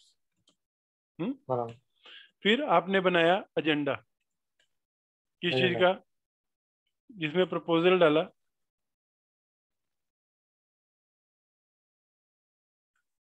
To issue bonus share. बराबर अब ये प्रपोजल तभी बन सकता था जब आपने फाइनेंशियल्स के बेस पे find out how much you can issue bonus share. और ये कितना था? ये था maximum of free reserve plus security premium plus CRR excluding revaluation reserve जी and security premium not received in cash. अब ये करके आपने एक एजेंडा बनाया कि हम इशू करेंगे 1:1 बोनस शेयर। बराबर इसके लिए अब आपने कहा ये प्रपोजल बोर्ड रिकमेंड करेगा। तो यहाँ पे अब आपने करी board meeting, holding of board meeting. लेकिन बोर्ड मीटिंग आप कर नहीं सकते जब तक आप एक्सचेंज को प्रायर इंटीमेशन ना दे दो। बराबर 2 clear working days clear regarding BM to consider bonus issue. पहले प्रोविजन होता था कि आपको तभी देनी थी प्रायर इंटीमेशन जब आपके एजेंडे का पार्ट है। अगर एजेंडे का पार्ट नहीं है और मीटिंग में ही डिस्कस करने वाले हो तो आपको जरूरत नहीं थी। अभी दोनों के केस में यूनिफॉर्म हो गया। आपके एजेंडे का पार्ट हो या ना हो, अगर आप बोनस इशू कंसीडर करने वाले हो तो बिना इंटीमेशन के आप बोनस कंसीडर नहीं कर सकते। Why 2 clear working days? Because जैसे आज इंटीमेट हुआ तो T+2 के साइकिल से कोई भी आदमी शेयर खरीदना चाहे तो खरीद सकता है, बराबर अगर चांस लेने का उसको। अब बोर्ड मीटिंग हो गई, you decided to issue 1:1 bonus issue and seek shareholders approval for the same। अब यहाँ ये सिनेरियो था, या फिर issue directly the bonus shares. दो ही केस थे। जब आपने पहला केस लिया तो आपको 2 months का टाइम है टू इम्प्लीमेंट। और जब आपने डायरेक्टली बोर्ड ने डिसाइड किया कि हम इशू कर रहे हैं क्योंकि ऑथराइज्ड हैं पहले, तो 15 डेज में सब कंप्लीट करना है। और 15 डेज में कंप्लीट करना है तो then they have to intimate. अब क्या क्या इंटीमेशन जानी चाहिए? Intimation of outcome in 30 minutes, stating approval of bonus, convening of meeting, convening of EGM, and जब डायरेक्टली बोनस बोर्ड इशू कर रहा है रिकॉर्ड डेट। और ये रिकॉर्ड डेट एटलीस्ट 10 दिन बाद की होनी चाहिए, 7 + 2 9 डेज, और छुट्टियां पकड़ के तभी आप वो मैच कर पाओगे। तो ऐसा नहीं कि इधर बोर्ड मीटिंग हुई और कल की रिकॉर्ड डेट रख दी आपने, क्योंकि आपको रिकॉर्ड डेट का भी 7 डेज भी prior, clear working days prior intimation देना पड़ता है। अब ये करने के बाद अब आप क्या करोगे? Printing and dispatch of EGM notice, right? अभी आजकल तो VC अलाउड है, बराबर। So no physical notice to be sent as of today. अब यहाँ पे ये है कि जिस टाइम आप भेज रहे हो तो आपको प्री इंटीमेशन भेजनी है डिस्पैच से पहले टू शेयर होल्डर्स। किस लिए? To register their email IDs. कब? Before dispatching EGM notice. ये से प्री EGM एडवर्टाइजमेंट बोलते हैं। बराबर। अब आपने पहले जिस दिन आपने डिस्पैच करना था उसे एटलीस्ट 3 दिन पहले शेयर होल्डर को बोला आप अपनी ईमेल आईडी रजिस्टर करवा लो। तो जिसकी भी ईमेल आईडी आई वो प्लस जिनकी ऑलरेडी ईमेल आईडी थी उनको मिला के अब आप करोगे डिस्पैच। बराबर। तो यहाँ पे आपने क्या किया? रेडी किया। प्रिंटिंग या डिस्पैच की जगह हम बात करते हैं preparation. Preparation of EGM notice हो गया। VC अलाउड है तो फिजिकल नोटिस नहीं भेजना है, आपने प्री इंटीमेशन कर दी। अब ड्यू डेट जब आई तो आपने डिस्पैच किया बाय ईमेल। बराबर। दी EGM notice by email to shareholders, followed by post dispatch advertisement,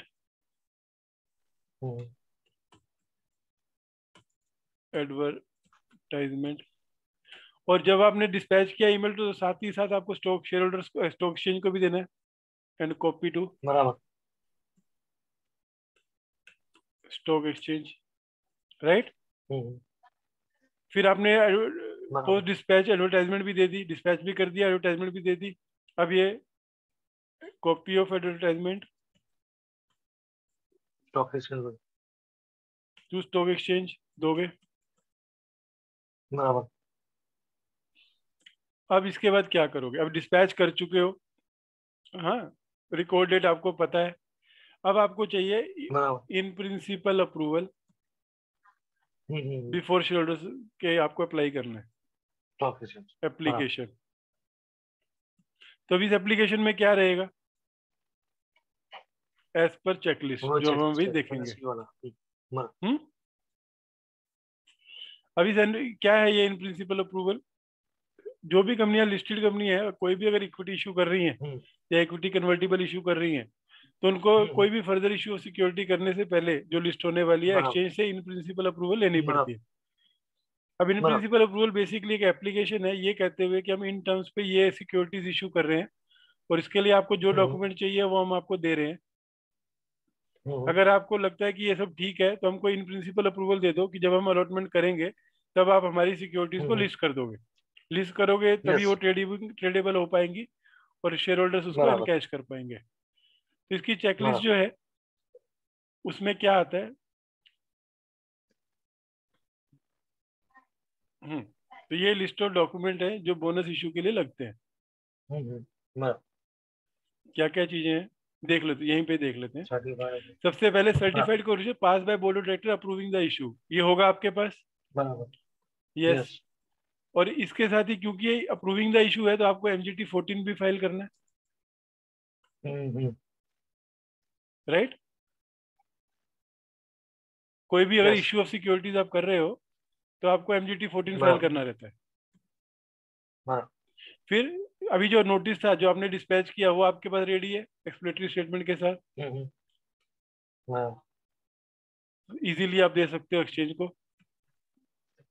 yes, उसके बाद certified copy of resolution pass by share holder in the AGM, ये आप दे सकते हो, लेकिन कब दे पाओगे? After the AGM। तो आपको इन प्रिंसिपल अप्रूवल तब तक नहीं मिलेगी जब तक आप ये रेजोल्यूशन की कॉपी नहीं दोगे। AGM, लेकिन हम बोल रहे हैं कि yes, एप्लीकेशन पहले ही करनी है, बिकॉज एक्सचेंज कहती है कि आप पहले ही सब करके रखो ताकि हम चेक कर ले, और EGM को जैसे ही आप रेजोल्यूशन दोगे तो हम आपको अप्रूवल दे देंगे। बराबर, अब sir confirmation from the company as per annexure 1, confirmation का फॉर्मेट क्या है? ये, पढ़ दो फटाफट, किस चीज की है ये? Application for in principle approval. Hmm हाँ, the conversion of a FCD or PCD is pending from company. Hmm Benefit of bonus is available to those FCD, PCD. अच्छा, ये कंपनी से एक्ट है, हाँ आ गया। There is no partly paid up shares, बराबर, ये भी आ गया। हम्म The equity shares so issued or arising on conversion of any convertible instrument, हम्म ये भी आ गया। ये ये नहीं तो लिखा हुआ चार था, लाइन सारे बस, ये लिखा हुआ नहीं था, ये लेकिन नाम ये आ रहा है। बराबर। हम्म फिर the company is ये sold अभी and ये जो आ directors, रहा है, जो एडिशनल कंडीशन आ रही है, ये कॉपी करके उन कंडीशंस में डाल दो, बराबर, क्योंकि सबको हमें साथ में एक साथ ही करना है। जे बराबर, के, और ये कहाँ से आ रही है अभी? ये के, ये आ रहा है लिस्टिंग रेगुलेशन से। चेकलिस्ट में सर, यस, तो ये हो गया अभी ग्रीन। बराबर, बाद में समरी में सबको कवर कर देंगे एक साथ कि फाइनल क्या प्रोविजन बन गए। फिर नेक्स्ट, अब ये हम कह रहे थे कि एडिशनल कंडीशन हमने डाल दी लिस्टिंग से कि जो भी एग्जिस्टिंग शेयर्स के जी, साथ है वो पैरी पैसू रहेंगे। जी। अगला fourth condition. The company is sold and directors, persons responsible for ensuring compliance with securities laws, which promoters and the companies which are promoted by any of them are not in violation of provision of Regulation 34 अब ये जो चीज थी of SEBI delisting of equity equity shares. Share regulation 21, अब ये जो चीज थी ना तो कंपनी एक्ट में आई ना सेबी में आई, लेकिन स्टॉक एक्सचेंज मांग रही है। बराबर, बराबर, हम्म तो ये भी एक एडिशनल कंडीशन हुई जो लिस्टिंग के इसका कारण आ रही फॉर्मेट है। हो गया, हाँ, बराबर, ये आ गई अभी हमारी लिस्टिंग के कारण। हम्म,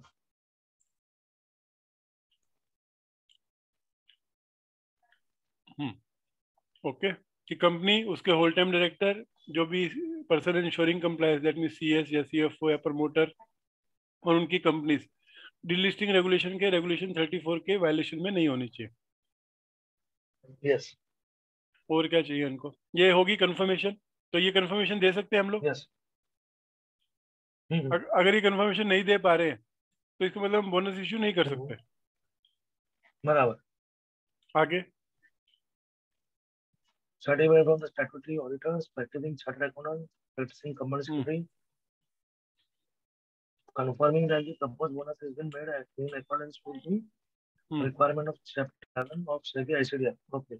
तो अभी ये जो सर्टिफिकेट है टेक्निकली हमें कब ले लेना चाहिए? जिस मीटिंग में हम डाल रहे हैं बोर्ड का प्रपोजल, बराबर, उस हाँ, मीटिंग उसमें में भी हाँ, तो हमको एक एडिशनल चीज चाहिए, सर्टिफिकेट, जो अभी तक हमारे डॉक्यूमेंट्स में नहीं आया। बराबर, एम क्या कह रहे हैं हम? सर्टिफिकेट फ्रॉम CA है क्या स्टैट्यूटरी ऑडिटर है? CA है, पीसीएस नहीं, स्टैट हाँ, ऑडिटर सीए, और CA और CS confirming all ICDR regulations are followed complete, by the company. So preferably meeting के, बोर्ड मीटिंग जिस मीटिंग में अलॉटमेंट हो रही है उस मीटिंग में प्लेस कर सकते हैं, और EGM के बाद हो रही बराबर, है तो EGM के पहले अपने को जब हम इन प्रिंसिपल लेंगे तो उस टाइम हमें देना पड़ेगा, तो EGM से पहले ही सर्टिफिकेट यस, हमारे हाथ में होना चाहिए, यस, राइट? तो बराबर, ये हम ले सकते हैं टू ऑब्टेन फ्रॉम आउटसाइडर, और कंपनी का काम नहीं है, बाहर वाला इन्वॉल्व है। आगे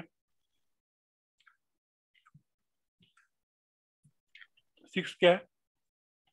Statement of total bonus entitlement as per the existing capital bonus shares are to be allotted and shares kept in abeyance, if any, to be given by the company secretary in the format mentioned in Annex 2. Annex 2 क्या है? देख लो, ये हमें statement बना के देनी है exchange को। बराबर। क्या मांग रहा है कि आपकी paid up capital before bonus कितनी है, अबेयस में कितने रखे, अबेयस में क्या रखोगे? शेयर्स जो ओसीडी के लिए, इसके लिए, कन्वर्टिबल डिबेंचर्स के लिए। फिर गवर्नमेंट की होल्डिंग बोनस से पहले कितनी है, फिर क्या रेशियो है आपकी, फिर आफ्टर पेड अप कैपिटल क्या हो जाएगी, अबेयस में कितने हो जाएंगे, और गवर्नमेंट कितने होल्ड करेगी। ये स्टेटमेंट बना के सीएस को साइन करके देनी है। राइट, किसको देना है ये? Company secretary. ठीक है, दे सकते हैं ना, कोई इश्यू नहीं है। Yes yes. लेकिन ये स्टेटमेंट हमारी जिस टाइम हमने प्रपोजल कंसीडर किया उस स्टेज पे भी बन सकती है।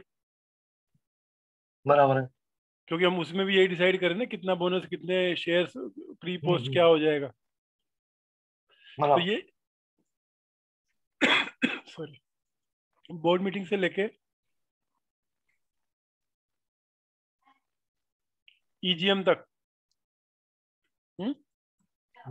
यस, ईजीएम क्या आपका, हाँ, इन प्रिंसिपल में लगेगी ना, फ्रॉम सीएस। तो ये क्या एक्स्ट्रा स्टेटमेंट लगी आपको, यस, जो आपको बना के रखनी है। कहाँ पे बनानी है? यहाँ पे एन। ये भी आपके लिस्टिंग रेगुलेशन से आ रही है कि आपको एक ऐसी स्टेटमेंट बनानी है कि प्री एंड पोस्ट जी बोनस सर। शेयर कैपिटल कितनी है, गवर्नमेंट कितना होल्ड कर रही है। राइट, उसके बाद और जी क्या सर। चाहिए हमको? इजी है ना, कुछ इतना नहीं है। फिर 7th, नहीं, certify to copy of the amended copy of the memorandum and articles of association of the company. In case the memorandum and articles of association is not amended, confirmation from the company regarding the same. Okay. वो authorise होना चाहिए, नहीं तो आपको article amend करना है। जी। तो आपको एमओए की कॉपी, नहीं तो कंफर्मेशन देनी है कि हम अमेंड करेंगे। बराबर। और अमेंडमेंट, राइट। जी तो सर। ये ऑलरेडी कवर्ड है, कुछ नया नहीं है उसमें। खाली ये जो थी बोनस बराबर। एंटाइटलमेंट वो हमने डाल दी। और फीस कितनी है इसकी? 1.5 लाख। और 1.5 लाख रुपए की फीस भी देनी है इनको। बराबर। तो यहाँ से इन प्रिंसिपल की जो चेकलिस्ट की बात हम कर रहे थे प्रोसेस में, वो कवर होता है। जी। यस। तो यहाँ पे हमने कहा कहीं पर प्रोसीजर में इन प्रिंसिपल अप्रूवल एप्लीकेशन करनी है एज पर चेकलिस्ट, वो हम लोगों ने डिस्कस कर ली। जी सर। इसका एंड रिजल्ट क्या है? With fees of 1,50,000। 1,50,000। आउटकम हमको एक इन प्रिंसिपल अप्रूवल लेटर मिलेगा। बराबर। Letter from stock exchange.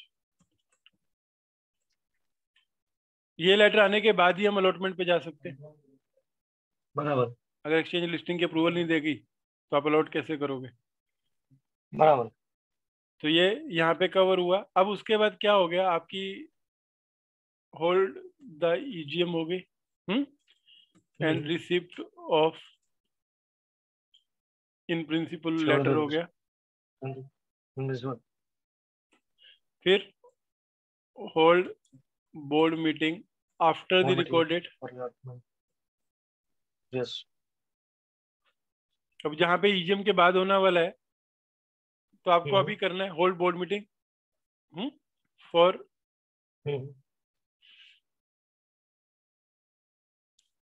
issuing shares to the shareholders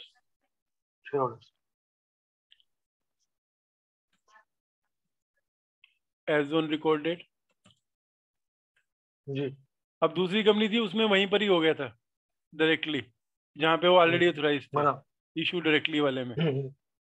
जहाँ पे नहीं थे वहाँ ईजीएम हुई, फिर आपने बोर्ड मीटिंग कॉल की और फिर अब आपने डिसाइड किया कि हम इसी रिकॉर्ड डेट पे जो शेयर होल्डर है उनको बोनस शेयर देंगे। लेकिन ये जो भी डेट डिसाइड की, keeping in mind outer date of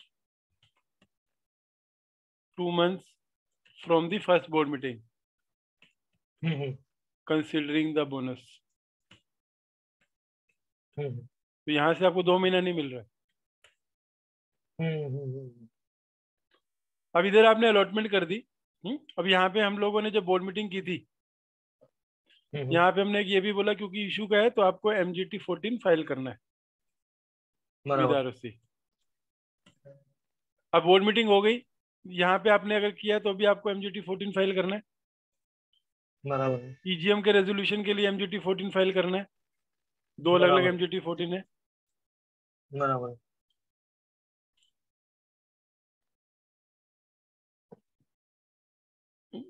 यहाँ पे आपको नहीं आएगा ना, यहाँ पे क्यों आना चाहिए आपको? क्योंकि वो आपकी ओरिजिनल मीटिंग जो इशू की थी उसमें ही आपने पास किया। यहाँ पे आप अलॉटमेंट की बात कर रहे हो।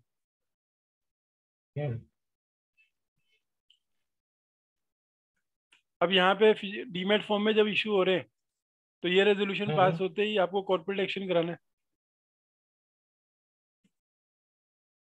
ठीक है, अब कॉर्पोरेट एक्शन पे एक दिन मैं बोलूंगा कि आप दो कि कॉर्पोरेट एक्शन क्या होते हैं, कितने टाइप के होते हैं और कैसे कैसे करते हैं और ISN कैसे लेते हैं, वो एक आप देना।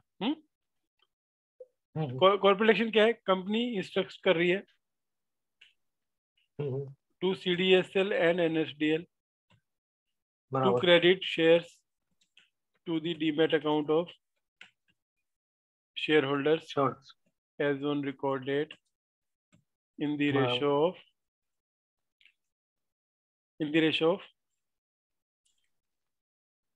बोनस, जो भी आपका बोनस है। ठीक है, और स्टैम्प ड्यूटी जो है अगर एप्लीकेबल है, नहीं सर स्टैम्प ड्यूटी एप्लीकेबल नहीं, क्योंकि इसमें कंसिडरेशन नहीं है। नहीं, नॉट एप्लीकेबल। क्योंकि कोई कंसिडरेशन इन्वॉल्व नहीं है इसलिए स्टैम्प ड्यूटी नहीं है। ये भी नई अमेंडमेंट है ना, इसलिए, नहीं तो सर्टिफिकेट होता तो देते थे। हाँ ये जुलाई 20 की जो अमेंडमेंट है उसके बेस पे बोल रहे हो। जी उसके बाद। ओके, अभी ये हो गया डीमेट के लिए आपने स्टैम्प ड्यूटी एप्लीकेबल नहीं है, क्रेडिट हो गए शेयर्स। अब आपको PS3 भी एक फाइल करना है हाँ विद बराबर। ROC। यस। इसका note related to credit of share can be filed after board allotment.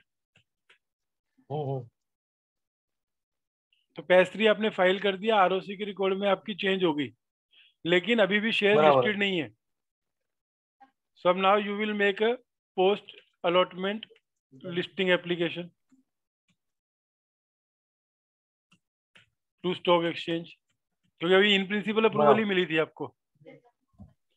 और ये जो डीमेट कॉर्पोरेट एक्शन होना, ये क्रेडिट नहीं करेगा जब तक एक्सचेंज की लिस्टिंग अप्रूवल नहीं आएगी। लिस्टिंग अप्रूवल मिली, no credit till receipt of listing approval.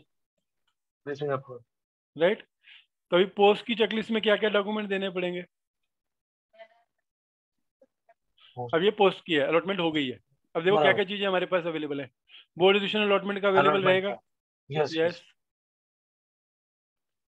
Share holding pattern, okay. ठीक है, share holding pattern of the company pre and post. तो यहाँ पे आपको pre and post share holding pattern ready करना है। बराबर। तो आपको ये चीज वहां पे लगेगी। कहाँ पर? डॉक्यूमेंट्स में। बराबर। ये आवाज किस चीज से आ रहा है? क्या चीज? पता नहीं, आवाज आ रहा है। क्या पता। ठीक है, अभी हम लोग भी बस पहुंच गए एंड पे। मैं बैटरी कुछ कम है शायद से किसी, मोबाइल आपकी? पता नहीं, आवाज आ रहा है। चलेगा। मोबाइल की बैटरी तो कम नहीं है। हाँ चलो कोई नहीं, देख लेते हैं। आपको ये शेयरिंग पैटर्न लगेगा एक्सचेंज को pre and post bonus security का, जो आपको बना के रखना है। बराबर। उसके अलावा पोस्ट अलॉटमेंट में तो बना सकते हैं, आपको आरटीए देगा आपका, आरटीए। हाँ। फिर certificate that bonus issue is complied with, अब एक और फिर से सर्टिफिकेट लेना है वापस। हाँ। कि सब अलॉटमेंट उस टाइम तक इज बीइंग कंप्लाइड, यहाँ पे है कंप्लाइड हो गई। ठीक है, तो ये हम दे सकते हैं और ये हमको लेना है। जी जी। ओके।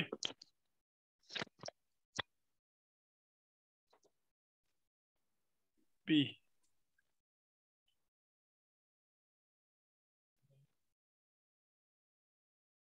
ये भी हो गया, चाहिए आपको। जी। हम्म, देन इशू की डिटेल अनेक्सर 1 में देंगे। बराबर।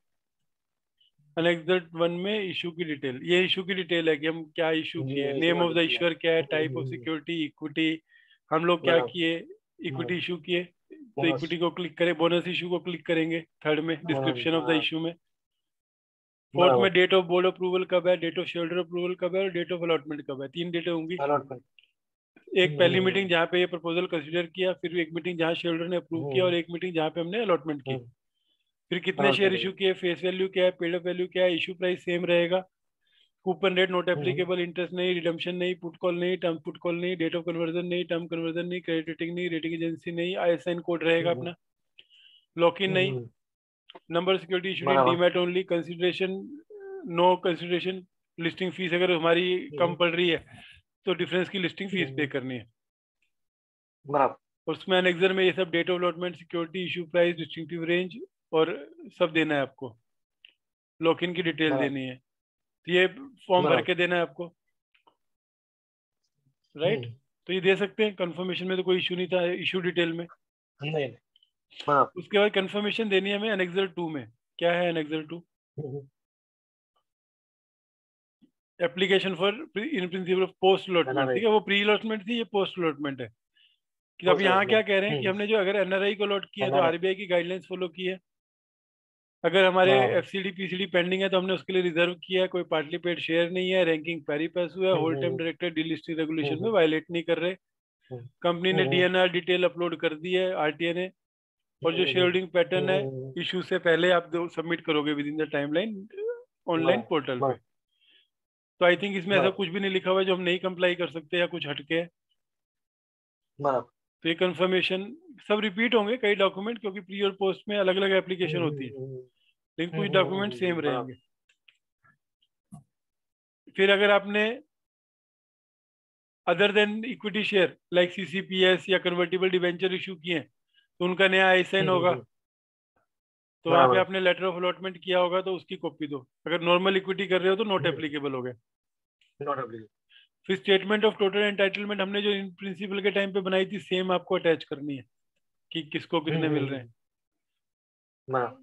कंट्रोल जेड, वही है, देख लो एक बार नेक्स्ट 3 में वही है, ठीक है, government holding pre and post. तो ये हम कर सकते हैं। फिर सर्टिफिकेट पीसीएस से वो तो है। जिसमें पूरा लॉक-इन और सब डिस्टिंक्टिव नंबर की डिटेल हो, बराबर। ठीक है, दे सकते हैं सर्टिफिकेट। ये एक नया सर्टिफिकेट मांग रहा है तो इसको कॉपी कर लो।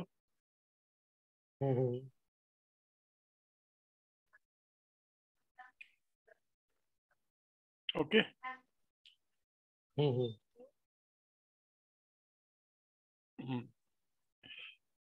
ये सब हो गया, ये पोस्ट लिस्टिंग एप्लीकेशन थी। इसमें क्या ध्यान बराबर। रखना है कि नीव्स पोर्टल पे सबमिट करना है, जहाँ पे एप्लीकेबल नहीं है नॉट बराबर। एप्लीकेबल लिखो, रबर स्टैम्प लगाओ डॉक्यूमेंट पे जो भी आप अटैच कर रहे हो, और क्लैरिफिकेशन कॉन्टेक्ट पे अप्रोच करो। तो ये प्रोसीजर के हम उस पार्ट में थे जहाँ पे अपने अलॉटमेंट कर दी, अब एक्सचेंज से हम अप्रूवल मांग रहे थे। लिस्टिंग एप्लीकेशन करी और चेकलिस्ट हमने देख ली, पोस्ट अलॉटमेंट चेकलिस्ट। इसके बेस पे हमें क्या मिलेगा, लिस्टिंग अप्रूवल, जो कि आप सबमिट करोगे with corporate action. Deposit fees. वो क्या करेंगे, क्रेडिट शेयर्स करेंगे कर देंगे। टेम्परेरी डीमेट यस अकाउंट में। बराबर। वो लेटर जब आप दोगे तो आपको क्या मिलेगा, ट्रेडिंग ट्रेडिंग अप्रूवल, अप्रूवल। और ट्रेडिंग अप्रूवल के बेस पे आपको फाइनल शेयर्स।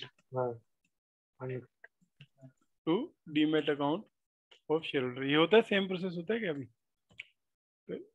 हाँ मतलब यहाँ पे क्या है कि ये जो सस्पेंडेड आइसन होता है ना, टेम्पररी आइसन, वहाँ पे ही शेयर्स क्रेडिट हो जाते हैं, हम्म। लेकिन वो शेयर्स ट्रेडिंग शुरू नहीं होता। हाँ। जैसे कि ट्रेडिंग अप्रूवल हो जाता है ना, मतलब फिर बाद में हम्म। और एक छोटा कॉर्पोरेट एक्शन आ जाते हैं, उसके बाद वो टेम्पररी टू परमानेंट ऐसे में चले हाँ, जाते हैं, उसके ट्रेडिंग बाद वो अप्रूवल ट्रेडिंग कब शुरू हो मिलती जाता है। है, जब कंपनी सबमिट्स क्रेडिट लेटर, हाँ confirmation letter. Credit letter to temporary ASN, right. जी ये जब आप उनको देते जी। हो तब एक्सचेंज ट्रेडिंग अप्रूवल देती है, वो आप डिपॉजिटरी को निकल। देते हो तो डिपॉजिटरी फाइनल हम्म। करते हैं on receipt of yes trading up. Trading approval. यहाँ पे जाके आपके शेयर्स जो है, बोनस शेयर अब अकाउंट में क्रेडिट हो चुके हैं। अभी भी एक पार्ट क्रेडिट। है इसमें यस। जो रह जाता है, वो होता है फेमा जी। कंप्लायंसेस। हाँ कंफर्मेशन। एफसीजीपीआर फाइल करना okay. If shares issued to non resident. To analyse. क्योंकि होंगे ही ना, बोनस शेयर अगर लिस्टेड कंपनी इशू कर रही है तो उसके रेजिडेंट नॉन बराबर। रेजिडेंट सब होंगे, तो उनको एफसीजीपीआर भी फाइल करना होंगे। पड़ता है Yes, बोनस बराबर इशू का। बराबर। तो अब मैं ये जो है, इसमें कोई डाउट है आपका? नहीं सर नहीं, ये तो क्लियर है। अब हमने पूरा कवर कर दिया, अभी सबको एक जगह पूरा पे कर। लेते हैं। ये हमारी टेबल है और इसी टेबल के नीचे जी प्रोसीजर डालते हैं, राइट। जी। और ये सब प्रोविजंस जो भी हैं वो उठा के हम प्रोविजंस को एक साथ करते हैं।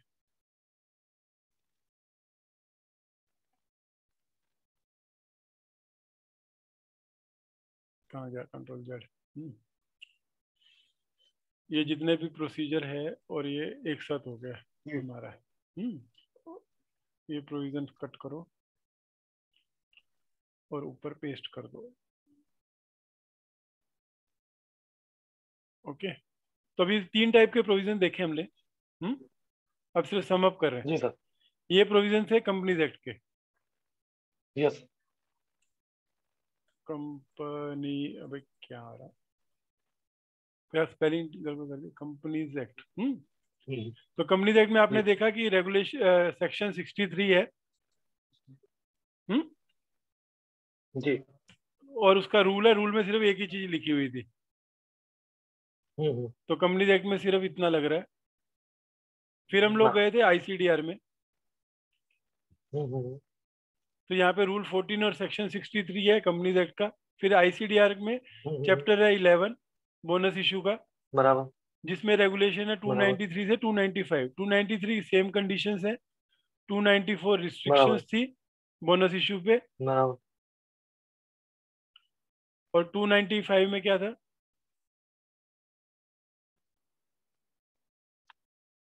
हम्म,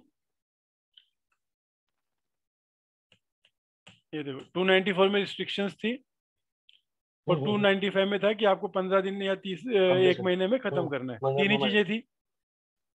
यस। फिर हम एलओडीआर पे आ गए। एलओडीआर में बराबर पहला उन्होंने बोला कि जब भी आप बोनस इशू कर रहे हो तो 2 working days in advance intimation दो स्टॉक एक्सचेंज को, बराबर और वर्किंग बराबर डेज भी क्लियर, डेट ऑफ मीटिंग और डेट ऑफ नोटिस छोड़ के। बराबर। फिर उन्होंने कहा जो भी आप रिकॉर्ड डेट रख रहे हो उसको 7 working days in advance, 7 clear working days in advance दो हम्म। रिकॉर्ड डेट का। फिर उसने ये भी बोला अगर आपके फिजिकल शेयर होल्डर्स हैं तो आप शेयर हम्म। ट्रांसफर बुक्स भी क्लोज कर सकते हो। सही ऑर्डर कुछ। फिर बराबर। अगर उसने थर्ड पॉइंट बोला उसका आउटकम का। रिकॉर्ड। हाँ आउटकम। आउटकम में उन्होंने क्या बोला कि आपको 30 मिनट्स के अंदर 30 मिनट्स। जो बोनस आपने किया उसका आउटकम आपको एक्सचेंज को देना है, आउटकम है। यस। ना। राइट। तो ये जो पूरी टेबल है, हम्म, ये हमारा पूरा प्रोसीजर है। बराबर। कंट्रोल एन, कंट्रोल वी, ये फाइल बन गई हमारी बोनस की। बराबर। तो जिसमें हमने सबसे पहले देखा कि बोनस शेयर है क्या। तो हमको ये समझ में आया bonus share basically capitalisation of profit है, राइट। उसके बाद हमने देखे कंपनीज एक्ट और आईसीडीआर के प्रोविजन। तो क्या थे समरी में कि बोनस जो है वो फ्री रिजर्व, सिक्योरिटी प्रीमियम या सीआरआर से दिया जा सकता है। लिस्टेड में एडिशनल कंडीशन थी कि ये सीआर जो है वो जेन्युइन प्रॉफिट से होना चाहिए और security premium only cash premium होना चाहिए, अदर देन कैश वाला सिक्योरिटी प्रीमियम नहीं यूज कर सकते। नहीं। फिर आपको कंडीशंस पूरी करनी थी कि अथॉराइज बाय आर्टिकल, और नहीं है तो रेजोल्यूशन पास करो। रेड वाला जो भी है वो आईसीडीआर से आ रहा है, ग्रीन वाला एलओडीआर से आ रहा है। बराबर। फिर शेयर होल्डर्स की अप्रूवल जो है, जिस मीटिंग में आप ये शेयर होल्डर की अप्रूवल लेने वाले हो उसके 2 वर्किंग डेज इन एडवांस आपको स्टॉक एक्सचेंज को बताना है, बराबर। वो भी क्लियर वर्किंग डेज। फिर आपको रिकॉर्ड डेट बराबर। इंटीमेट करनी है, शेयर ट्रांसफर बुक क्लोज करनी है। फिर आपका कोई भी डिफॉल्ट नहीं होना चाहिए प्रिंसिपल और इंटरेस्ट पे, डिपॉजिट पे या डेट सिक्योरिटी पे।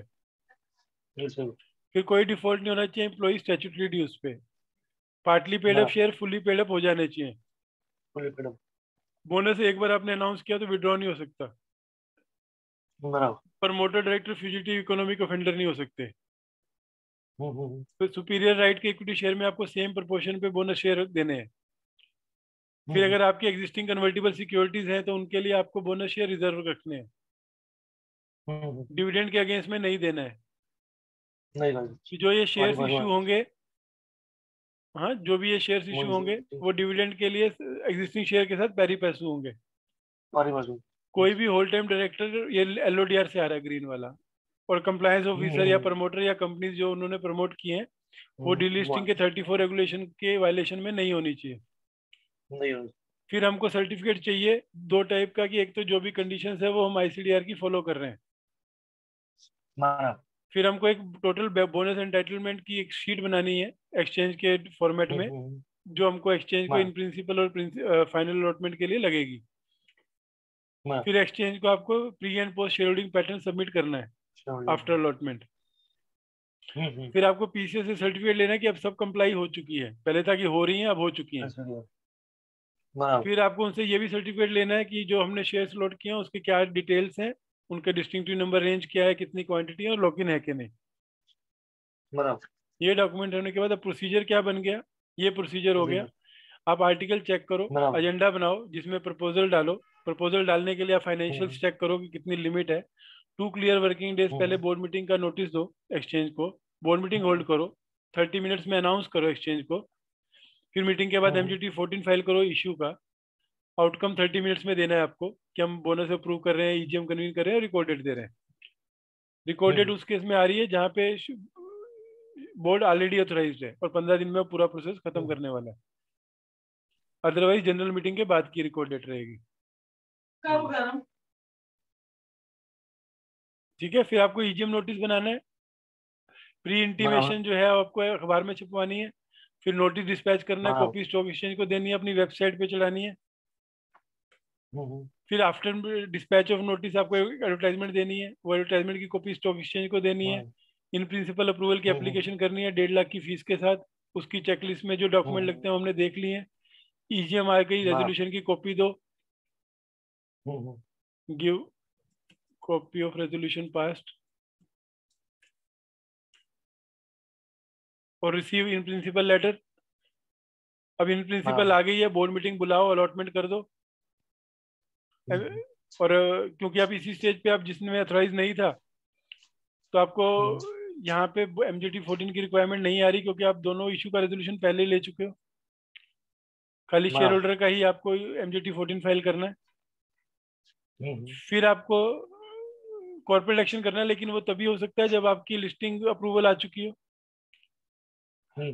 तो आपको पहले एक्सचेंज में लिस्टिंग अप्रूवल डालनी है, जब वो आ जाएगी तो कॉर्पोरेट एक्शन होना है। स्टैम्प ड्यूटी नहीं है नई अमेंडमेंट के हिसाब से, आपके हिसाब से अभी चेक करना पड़ेगा फर्दर जब हम स्टैम्प ड्यूटी का करेंगे। फिर आपको पैस 3 फाइल करना है आरओसी से, इससे आरओसी में कैपिटल हो जाएगी। अब ये आरओसी में जो पैस 3 फाइल कर रहे हैं इसका क्रेडिट से कोई लेना देना नहीं है, अलॉटमेंट के बाद फाइल कर सकते हो। अलॉटमेंट होने के बाद लिस्टिंग एप्लीकेशन फाइल करो, लिस्टिंग अप्रूवल आएगी, वो कॉर्पोरेट एक्शन में सबमिट करो, आपके टेम्परेरी डीमेट अकाउंट में क्रेडिट होंगे। फिर आपको जो ट्रेडिंग कंफर्मेशन आया क्रेडिट का एक्सचेंज को दो, वो आपको ट्रेडिंग अप्रूवल देगी। इस ट्रेडिंग अप्रूवल की कॉपी आप डीमैट को दो और डिपॉजिटरी को, वो सीधा शेयर होल्डर के अकाउंट में क्रेडिट करेंगे। अब आपको फेमा की हाँ कंप्लायंसेस करनी है, अगर एनआरआई इन्वॉल्व है, नॉन रेजिडेंट इन्वॉल्व है, तो आपको एफसीजीपीआर फाइल हाँ करना है। हाँ, तो ये पूरा प्रोसेस आपका बोनस शेयर का है। पूरा हो गया। यस। कहीं कोई डाउट है तो बताओ। नहीं सर, ठीक है। पूरा कंप्लीट हो गया। हाँ, सॉरी वो यस। थोड़ा बीच बीच में सब ब्रेक चल रहा था, बट आई थिंक अभी अरे नहीं शांति से नहीं, हो गया। हाँ यस ठीक, यस, चलो बंद करो। ठीक है, चले। हाँ यस, ओके। हाँ ओके, हो गया सर, चलो गुड गुड नाइट। नाइट।